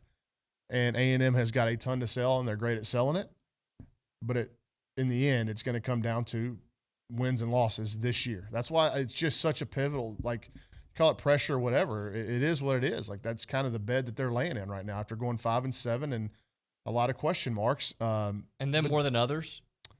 Sure. I mean, but if Texas drops, let's just say Texas, they got all this momentum, and they lose 2-3 games that they shouldn't. Yeah, but here's the thing, Dave, is you're catching a lot of arrows from a lot of different directions because of 5-7, and then because of what happened in Miami. I mean, Texas is trying to maneuver their way in on 2 or 3 of your current commits. LSU's always been a problem. Alabama, Oklahoma, even, it's crazy to think programs like Arkansas are doing it. So A&M is an easy target for a lot of their big-name competitors right now. Miami, Florida. I mean, Florida is still poking at Dalen Evans.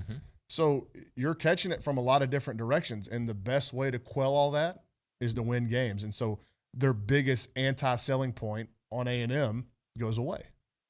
If you got any questions for Bonnie, text us 979-693-1150. At some point and maybe in the next segment, I may ask you a baseball question or two. Let's move on to Cam Coleman, who will be here this weekend. Yeah, he was one of the ones that I mentioned as showing up on Friday. I think the tentative plans for him are to go to Yale practice and experience that. 5-star from Alabama, who has just mentioned all the programs trying to weasel their way in on your recruits and your commits. Alabama got Cam Coleman on campus a couple of weeks ago when they played Texas. So, that's something that you can't just ignore when a program like Alabama is recruiting your guys. But he seems like he's all good with A&M. I think another visit here will only help cement that.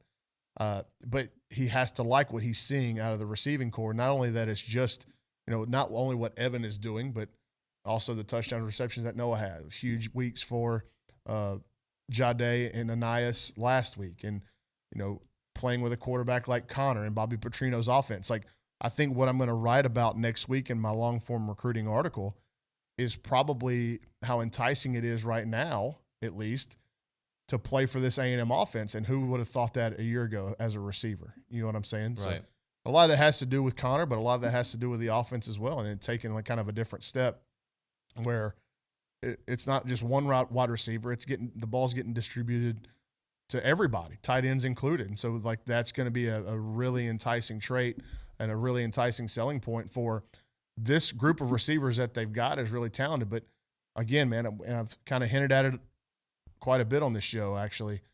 That 2025 class in the state is loaded, and it's loaded at multiple positions, one of which being receiver. So you want to start making some inroads on the next class. You keep doing what you're doing on the field, and then you bring in a group like you've got committed, keep all those guys committed, keep them in the class and sign them. Then what does that receiver room look like next year when the only person that you're for sure going to lose is Ananias? Micah T's getting some action at some point this year. Does that matter to Raymond Cottrell? Raymond Cottrell, yeah, he did. Caught a touchdown. How did those guys? Because Evan played a lot his first year, obviously. But how do these guys fitting in with the already loaded group matter to these? I do think players? it helps as a data point for schools recruiting against you. Like, hey, like, you look at how deep the receiver room is, but A&M can go, well, we're playing our freshmen. Yeah, our receiving room is deep and it's talented, but it's not like keeping these guys from getting on the field. They have an injury or two, or a guy just nicked up, and as soon as Noah comes out of the game, Micah Tease goes into the game. And I thought flashed some really nice things. Then Raymond Cottrell catches a touchdown pass late. We'll see how that rotation happens going forward. Is that something that's going to be more prevalent starting in conference games, or do they kind of keep their main guys out there? I like the idea of having fresh bodies. I watched Anias run down the field and on incompletion, and they threw him another ball, and then they had him flip sides on the formation. So that's it's 120, 140 yards in 40 seconds. Like, it'd be nice to be able to rotate a fresh body in there that you feel really comfortable with, like you do with Anias, so that you keep these bodies fresh and you're getting the best version of them every time they go out there. It'll be interesting to watch that rotation going forward. And I think that I'd like to see the freshmen play, because I do think it does help. Like, when you can get them into the games, provide them some snaps, it's going to help your program in the future, but it also helps your recruiting pitch. I also got to assume. But you never want to do it at the risk of, right. Of the quality of the play in the offense. I got to assume the way Jade Walker's playing and being a part of this offense too is going to help with portal guys at multiple positions later. Yeah, I think portal recruiting is becoming one of the another key piece to program building, because of the way it stands right now. And you have to show, just like you do with freshmen, that these, specifically with portal guys, like, they're not going somewhere to sit. Like, they're going to start. The freshmen coming in will probably be a little bit more patient, but the portal guys are like, okay, if I'm leaving, I'm going somewhere to play. I'm not going to go somewhere to sit. But are freshmen patient now because they can leave? And it's easier to sell them on being patient than a third-year guy, right? Yeah, absolutely. So I think when guys go into the portal, one of the things they're looking for is a better opportunity at either a higher level or a better opportunity with playing time. But I think that the playing time has got to be included. If guys leave SEC schools and go to a Southland Conference school, you think they're going there? Like, playing time is the reason they're doing that. They want to go play. And to Jade's credit, he came from a Division II school and has just seamlessly integrated himself in and proven that he can play at this level. And I think if his production continues at that level, then you're going to be able to have real conversations with the top players in the transfer portal about coming to Texas A&M because of all the qualities that Texas A&M has, on top of you being able to come in here in the SEC and produce. We've shown you that we can do it with you. And if you do that, what does that do for your profile as a player for the next level? Ronnie, you brought up that the Vultures are out for A&M because of 5 and 7. I'm curious, though, and some of the teams you mentioned, Bama, Arkansas, I mean, the regulars also, obviously, LSU and Texas. I'm curious how Bama's season could affect does it affect them? And we'll see. There's a long way to go. How does Arkansas potentially falling off? I mean, I don't cover those programs. Yeah. So I'm sure there are, on the flip side of arrows coming at A&M, I'm sure there's going at those programs as well. What I do know, though, is that A&M created quite a bit of a stir with that 2022 class and created a lot of enemies, right or wrong, within the recruiting world because of how they were able to go and land that number 1 class. And I think not jealousy, but it was like, okay, like, we need to be able to poke at these guys so that they don't do this again. And they caught a lot of strays from across the country, especially across the region. But if Bama goes 8-4, 7-5, I mean, I think that's a worst case scenario for them. But if that happens, do I think it'll affect Nick Saban? No, because of his track record. It's a little bit different when you're talking about A&M and Jimbo Fisher, right? But they go from maybe number 1 to number 6 or number 5, right? In that scenario, maybe. Yeah. But I bet they're ranked in the top 4 or 5 right now. But I don't think they're going to lose a bunch of commitments because Nick Saban can just look. That's the one-off. I've been winning 10 games in the SEC, the national championships, the playoff appearances, all this stuff. This was the one-off. We get our quarterback situation right, and we're right back to where we normally are. Yeah. Let's talk a little Jordan Pride. He will also be coming by, correct? Yeah, and I think Jason just confirmed that actually in a text message. He's going to be on his official visit. Okay. And again, another kid out of that state of Florida, one of the top players in that state. You're able to get committed. Long history with Jimbo Fisher, family history from Jimbo's time in Tallahassee. And this is a kid that has come to A&M and been locked in. And I think getting him on an official visit in the middle of the season, early part of the season, can really help cement. You make some core memories there. That as other schools try to come in and get him on visits, you set a high standard and a high bar that I think that he's a very observant kid and very grateful kid. And so I think that his pledge to A&M means a lot to him and his family. And I think you kind of set a really high bar this weekend. It could make it tough down the stretch if people are trying to flip him. I think you could really, like I said, set a core memory for him that it's going to be hard to overtake.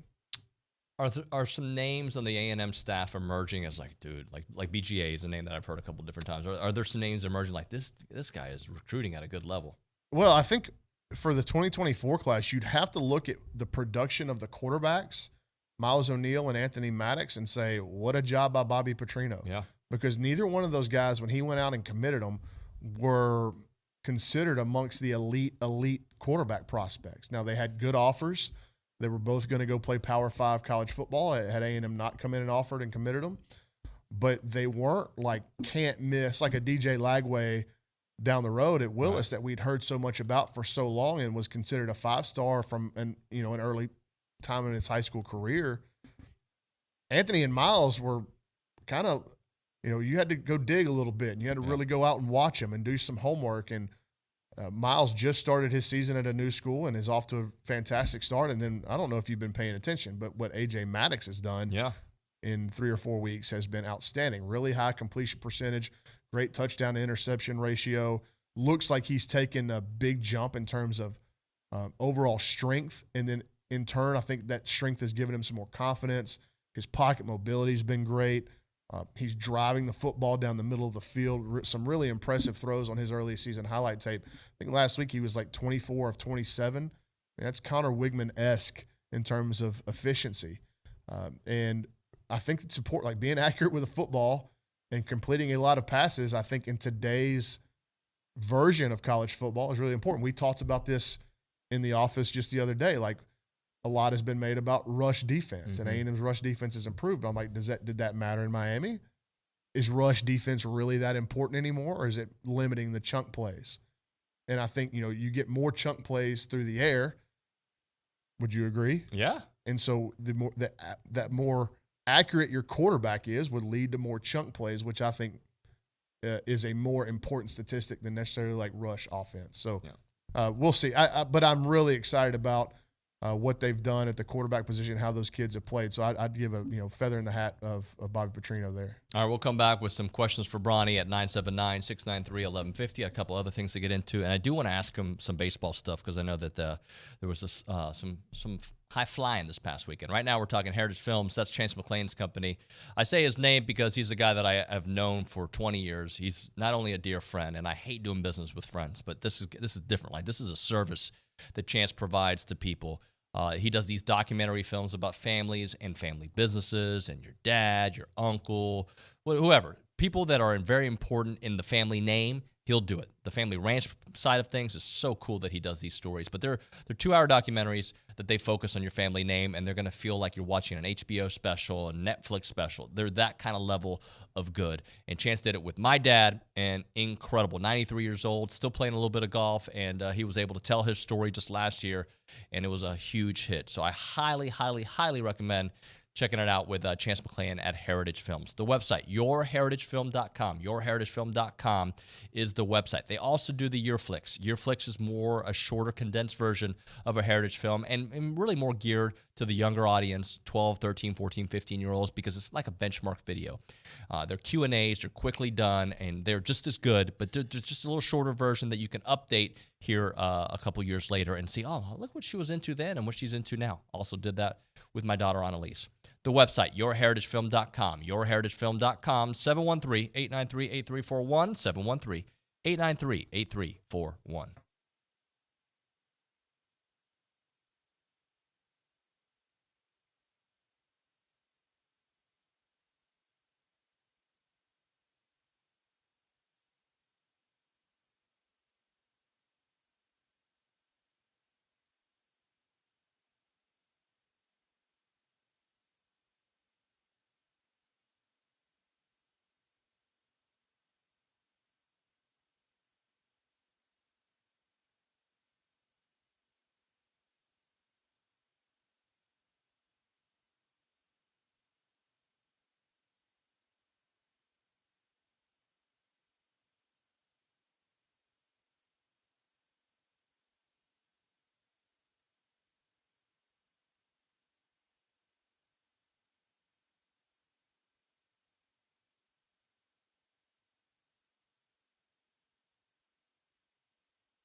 We're back. TexAgs Radio presented by David Gardner's Jewelers, Rollo Insurance Studio. It is Recruiting Country brought to you by Caprock Health System. Ryan Browninger is in studio with us. My left bicep is cramping.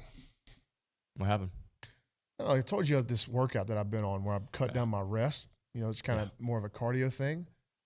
And then the next day, if I don't drink my hyaluronic acid, which is for my recovery, which I didn't yesterday, I'd been getting cramps. The other day in the gym, if I told you this, like I had to quit working out because my whole arms went into cramps. It was kind of scary.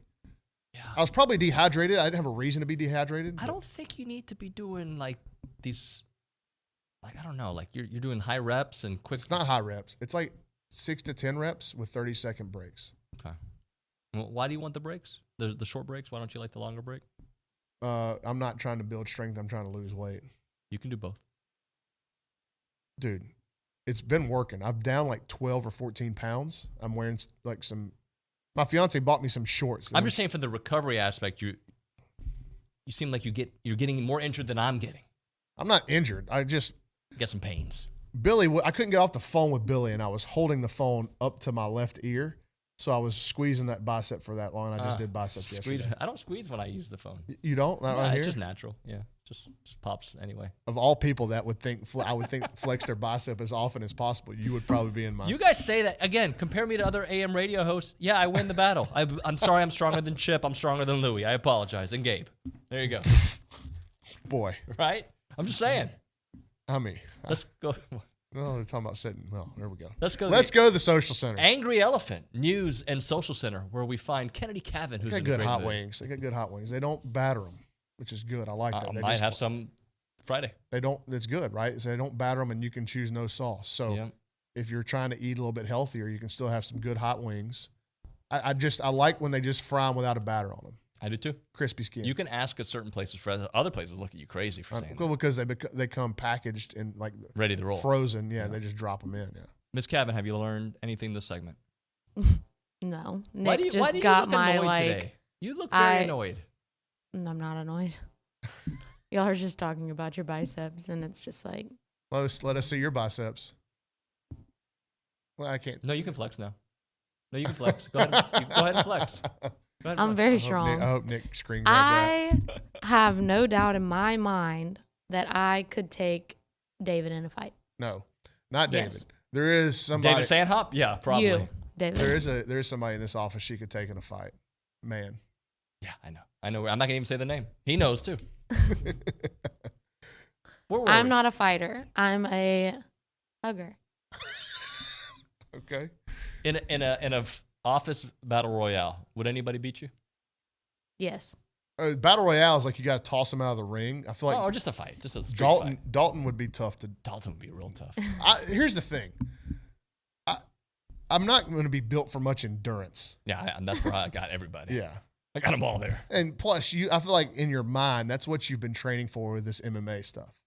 Is like if a battle royale ever does break out, I can't wait. I'm in better shape. Yep. And now I know how to grapple. Yeah. Yes. But you better choke me out. Right? You? Yeah. No, you're going to get tired. I'm going to keep running. See, I'm not going to chase you. No, I'm going to pop and back it. Okay. It's fast. Okay. All right, let's talk some recruiting. I'm sorry. I apologize for the last 4 minutes. Cavan, go. An unnamed contact said, "Are we looking at Shea Adams from Port Neches?" Say that again. Wow. Port Neches? Neches? That was it. She did say that with a little bit of Latin flair, which I've never heard. It's a Native American word. Port Neches. Neches. Port Neches Groves. Groves. Shea is an awesome athlete. I'm actually going to watch Port Neches Groves against Fort Bend Marshall on Friday night. Oh, good one. At P&G. It is going to be pretty rowdy down there, I would imagine, because that matchup last year, Fort Bend Marshall beat them in Missouri City during the regular season, then P&G beat them in the state quarterfinals and upset them on their way to the state championship game. So I would imagine there's a lot of buzz in Port Neches, and I would bet that replay of that game is being shown at Fort Bend Marshall throughout the week. But Shea specifically is getting offers from a bunch of Ivy League schools and a bunch of the service academies. Cool.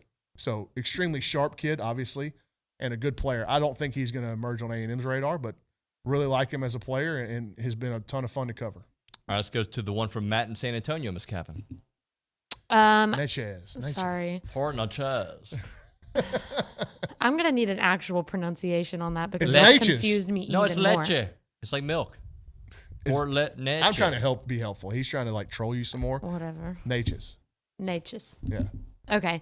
Matt in San Antonio said, how do you feel about the Ags' chances with... You can't pronounce anybody's name. This is great. Go ahead. Right? B-U-C. Bussy. Bussy. We just talked about him for a while. I think A&M's in a good spot right now, but got to weather the storm a little bit. I think there's probably some more ups and downs. I feel like A&M's had a lot more ups than they've had downs in that recruitment, but it's not going to stop a late push from Texas or LSU, I think, or anybody else for that matter. A&M's going to have to fight to hang on. Before we go, I do have a couple follow-ups. Miles Davis, yesterday on Twitter, I texted you because it's like, I felt like there was something going on. He just texted me back. Yeah? Yeah. I felt that it was like a joke, but I wasn't aware of the joke. He was just trolling. Yeah, don't get so wrapped up in what 17 and 18-year-olds put on Twitter, man. It's not good business. Miles is a very savvy, kind of aware kid that likes to have fun. I figured he was doing that, but I just wanted to confirm. You know, darn near 50. How many times did Bobby Taylor yeah. tweet stuff and it freaked everyone? Just if you're an emotional person, I don't suggest following recruiting. Yep.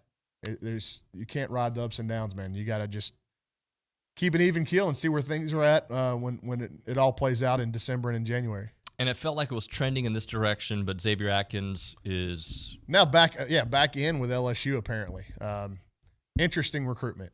That one was really hard to pin down for the majority of it, but it became especially hard to pin down over the last month. Now seems like he's settled back into the Tigers recruiting class. Good player, and who's had a great year there for Summer Creek up to this point.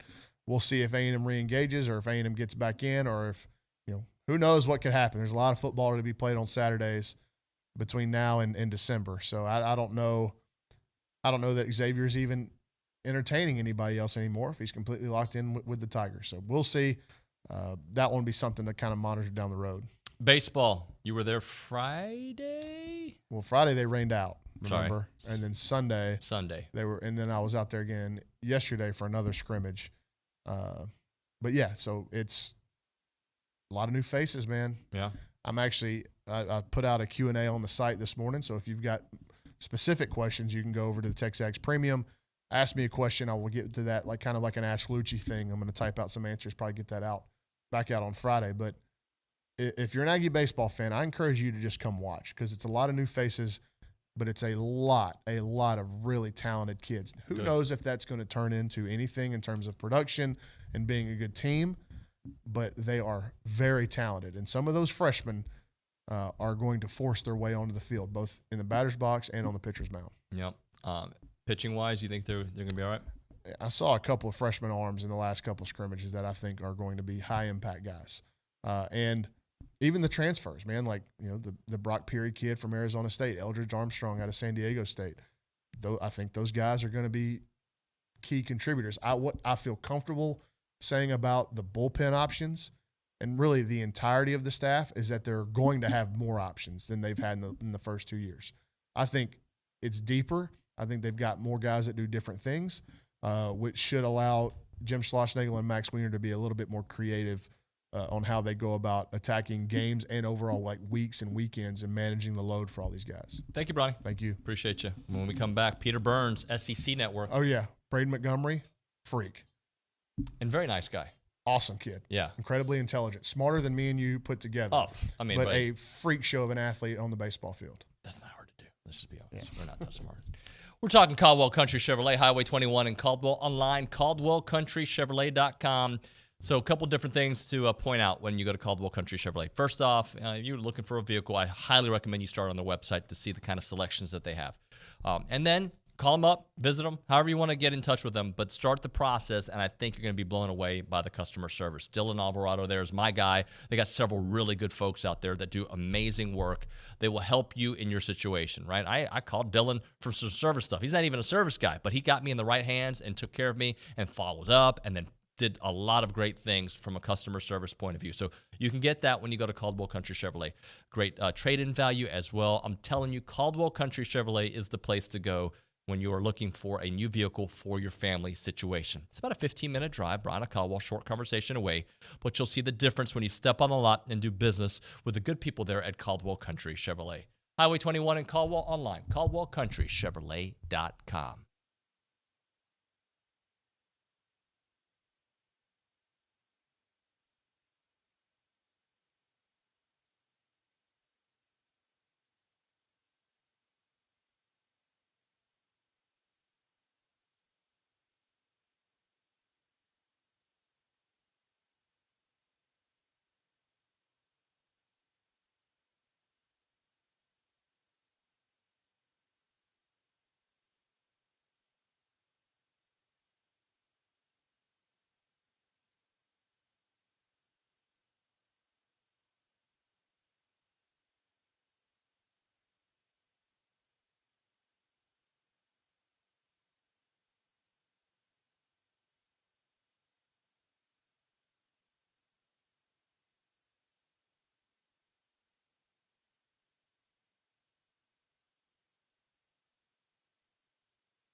It's a good one right here.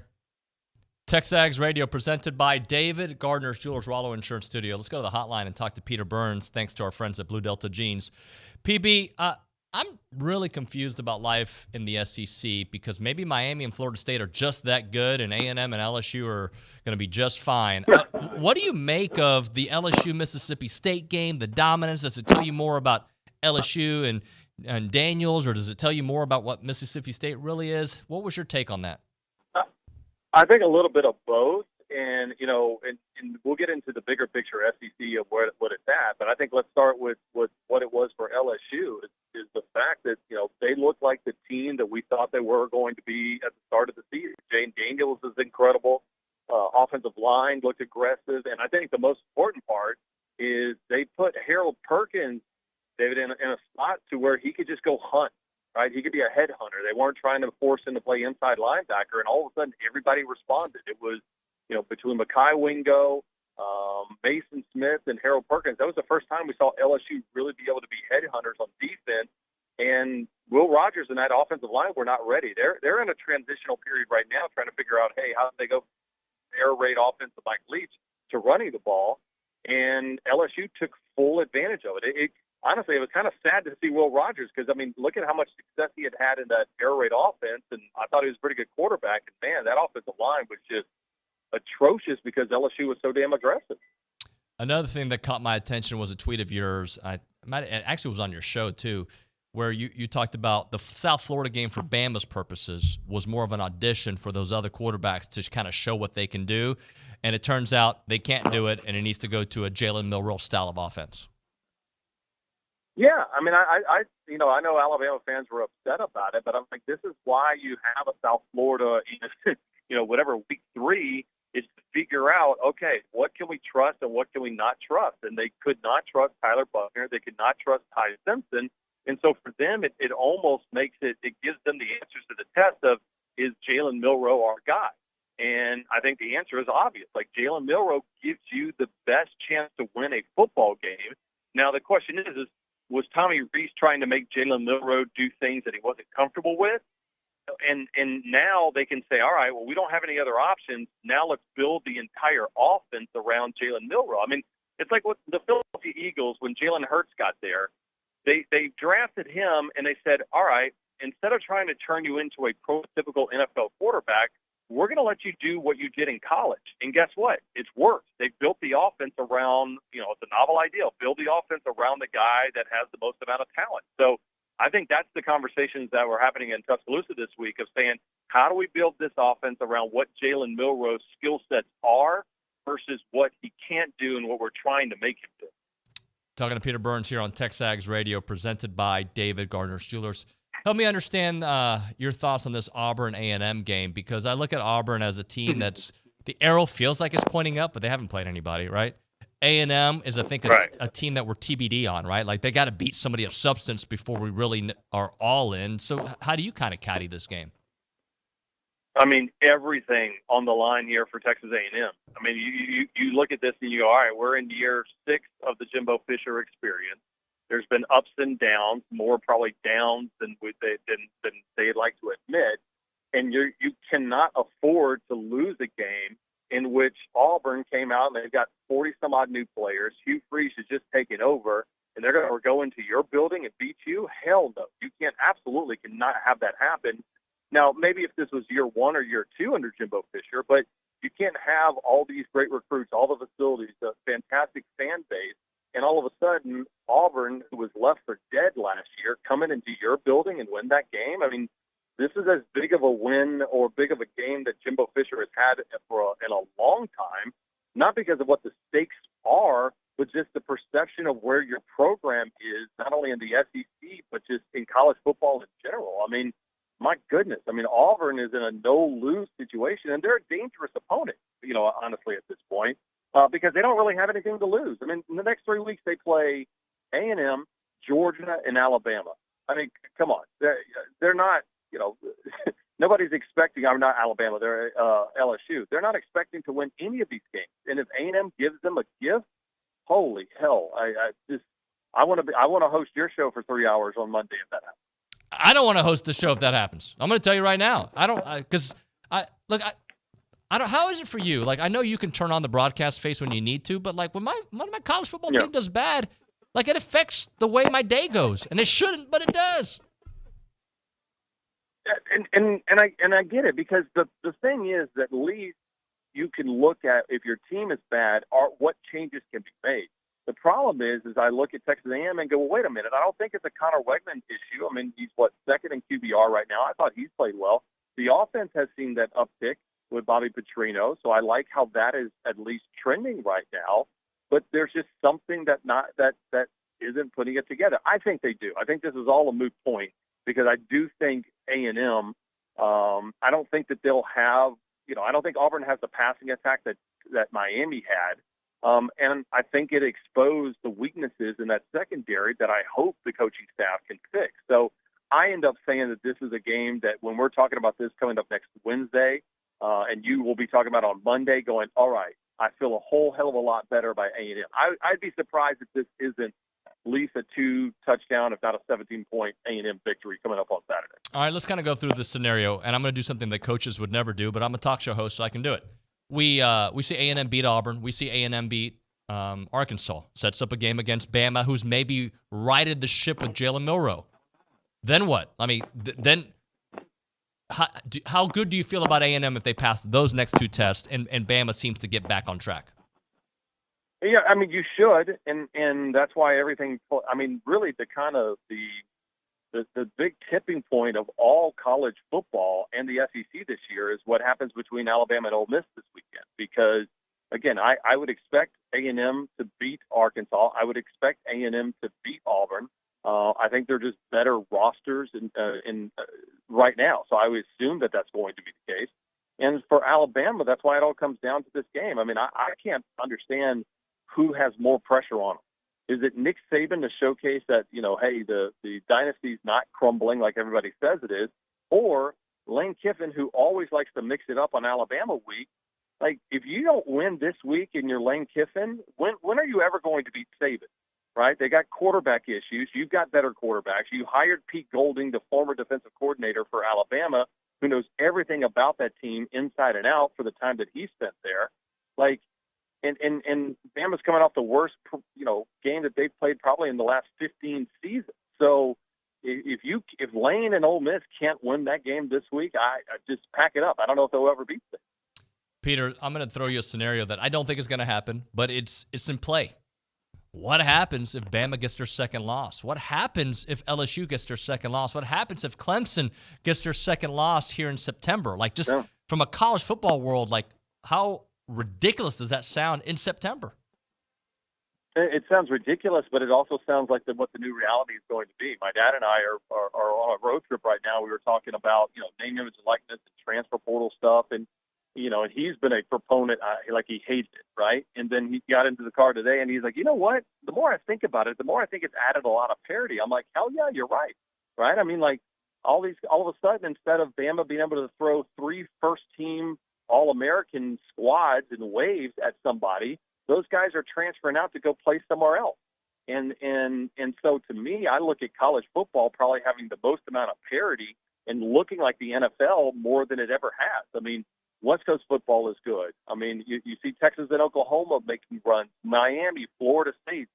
Some of these big brands are starting to take advantage of name, image, likeness in the transfer portal. So I think it's just the future of the NFLization of college football is happening, and it's going to get even bigger next year when we go to a 12-team playoff rather than just a 4-team playoff. We're talking to Peter Burns. Thanks to our friends at Blue Delta Jeans. You can check out Peter's work at the SEC Network and ESPN. Peter, Florida is an interesting team because while everybody was ready to jump off the cliff after the way the season started and what was ahead, they've kind of righted the way people look at them. It's the college football momentum train, right? Like, now Florida's back and Billy Napier's back, yet there's still a lot of football to be played, but at least for a week, they can feel pretty good about where they are. Yeah, that was a monster win for Napier, right? I mean, because Tennessee hadn't won there since 2003. And so Florida fans were like, oh, well, we can always bank on Tennessee not winning in the Swamp. And had they won in the Swamp, man, they would have just piled on Billy. I mean, Billy Napier would have been in a world of hurt. But, I mean, they punched them in the mouth. And, again, that goes to show you that how we talk about teams trending week to week is almost how we talk about whether the Saints are trending week to week or the Steelers are trending week to week or, the Dolphins are trending week to week. It is, hey, on any given, quote, Saturday, somebody can win. And, I mean, you got good players. I mean, they were all top 25 recruiting classes. It's just a matter of who can coach them up and take advantage of it. So, I almost think that it used to be a player-driven sport where it's the best players won. Now that I think the talent is starting to, sift throughout all of college football, it's going to end up being the best coaching staff, right? Like, who has the best coaching staff to put these players together? You can't just run 85 five-star guys at somebody and out depth chart them anymore. Maybe Georgia can do it for a little bit longer because they recruited so well, but it still comes to who can put their guys in a position to succeed right now. And Billy Napier coached circles around Josh Heupel in that squad on Saturday. Peter, let's do another what if scenario because I'm thinking about Arkansas, and I remember. Look, I like Sam Pittman a lot. I think he's a great interview, likable guy. People thought that a couple years ago he was maybe the up and coming best coach in the SEC. They have a stretch right now. It's really interesting after the BYU game. You know what they have ahead. They've got to LSU followed by A&M. There's a scenario where they lose 3-4 straight games in a row. That's life in the SEC, but it's coming at them fast. Well, and I think the thing is, it's not so much as the losses, right? I mean, it happens, especially if you're kind of that upper mid-tier level of the SEC, but it's the way that they're losing, and they're getting whooped on the offensive line. Like Sam Pittman, there was going to be one thing that you're going to hang your hat on. One, the former offensive line coach is always going to have like 6 or 7 dudes. They're going to have a ferocious offensive line, and I almost feel like that's what we've known Arkansas football for. Right? Like, I don't know if it's just the Razorback pig mentality or something like that, but we always just think about it going Brett Bielema and those guys. Like, they always had great offensive linemen. And for them not to have that, especially when Sam Pittman's their head coach, buddy, that's a bad situation. Because what happens if you don't have K.J. Jefferson? And they got K.J. Jefferson there, one of the best quarterbacks in college football. And I know Rocket Sanders hasn't been 100%, but, man, if K.J.'s gone next year, which he will be, and the offensive line isn't any better, I mean, that's a 500 team at best in Fayetteville. That's brutal. That is Peter Burns, SEC Network, and, of course, our friends at Blue Delta Jeans brought it to us. Thank you, Peter, man. Enjoy your trip with your pops, and we'll talk to you soon. Please win, Aggies. Like, I really don't want to go on the show on Monday and have to talk about A&M blowing this game. So make it easy for everybody, all right? The fact that you have to say that, like, shows us where we are as a program right now, so we better win it, buddy. Talk to you soon, man. Later, man. Bye. The awkward silence to end the interview. Always good. Always a good awkward silence on the show. All right, we'll hit a break. We'll come back with a short final segment and then get you ready for the rest of the week. It's TexAgs Radio presented by David Gardner's Jewelers.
How do you not know REM? Who? Who? Nick, you're familiar with REM, right? Your generation isn't completely lost, right? Yes, I'm familiar. But Nick's generation is my generation. Yeah, that's why I asked. Because I'm trying to balance out the force Oh. here. Well, By the way, sorry that I didn't listen to REM. One of my thing. You guys know what neighborhood I came from. I wasn't listening to REM, but I'm very familiar. Chris I'm not Stipe. one bit. Am I right? The main guy, Chris Stipe? Yes? No? Sure. Sure. I'm pretty sure I'm right. David's always Just like right. the last segment when we came back with Robert Earl Keen, and you're like, yeah, that's a good one right here. It What is. song was that? I don't know the name of the song. I don't know the name of Bad Bunny songs. Interesting. But here's the fact. I was an Aggie Cowboy, a Beta Theta Pi. And trust me. It's a front porch song, by the way. Okay, same Did thing. you just admit to being in a fraternity? Yeah, it was. I've said it before. Thanks for listening to the show. I'm gonna need somebody to go find that. I don't Compose care. it. Cool, find it. I was a pimp. Well, anyways. not in the streets kind of way. Just like it was fun. It's good times. Anyway, what I was saying is, at every Aggie party ever, a Beta Theta Pi party, Aggie Cowboy party, yeah, I was a Beta. I'm proud of it. Yeah, Robert Earl Keen on repeat, and Tupac. That's what we played. Anyway, tomorrow on the program, I told you I was going to do this, remember? Tomorrow on the program, we're going to have some good guests. Are you familiar with Stephen McGee and Ryan Swope? They'll be on the program. We'll have Aaron Torres. We'll have the Fan Show guys. We'll have Olin Buchanan. It'll be a fun show. Thanks to all of our guests today. How about Jake Matthews? How about Ryan Hi, you're going to say something? Hey, Dalton just said hi. John Harris with his football analysis. And, of course, the great Olin Buchanan. My thanks to all the folks there at the mothership, Sean and Emily, Nick Savage, and even you, Miss Cavan. Woo! That'll do it for TexAgs Radio. We got about 20 seconds, but I'm going to end it here. We'll see you mañana.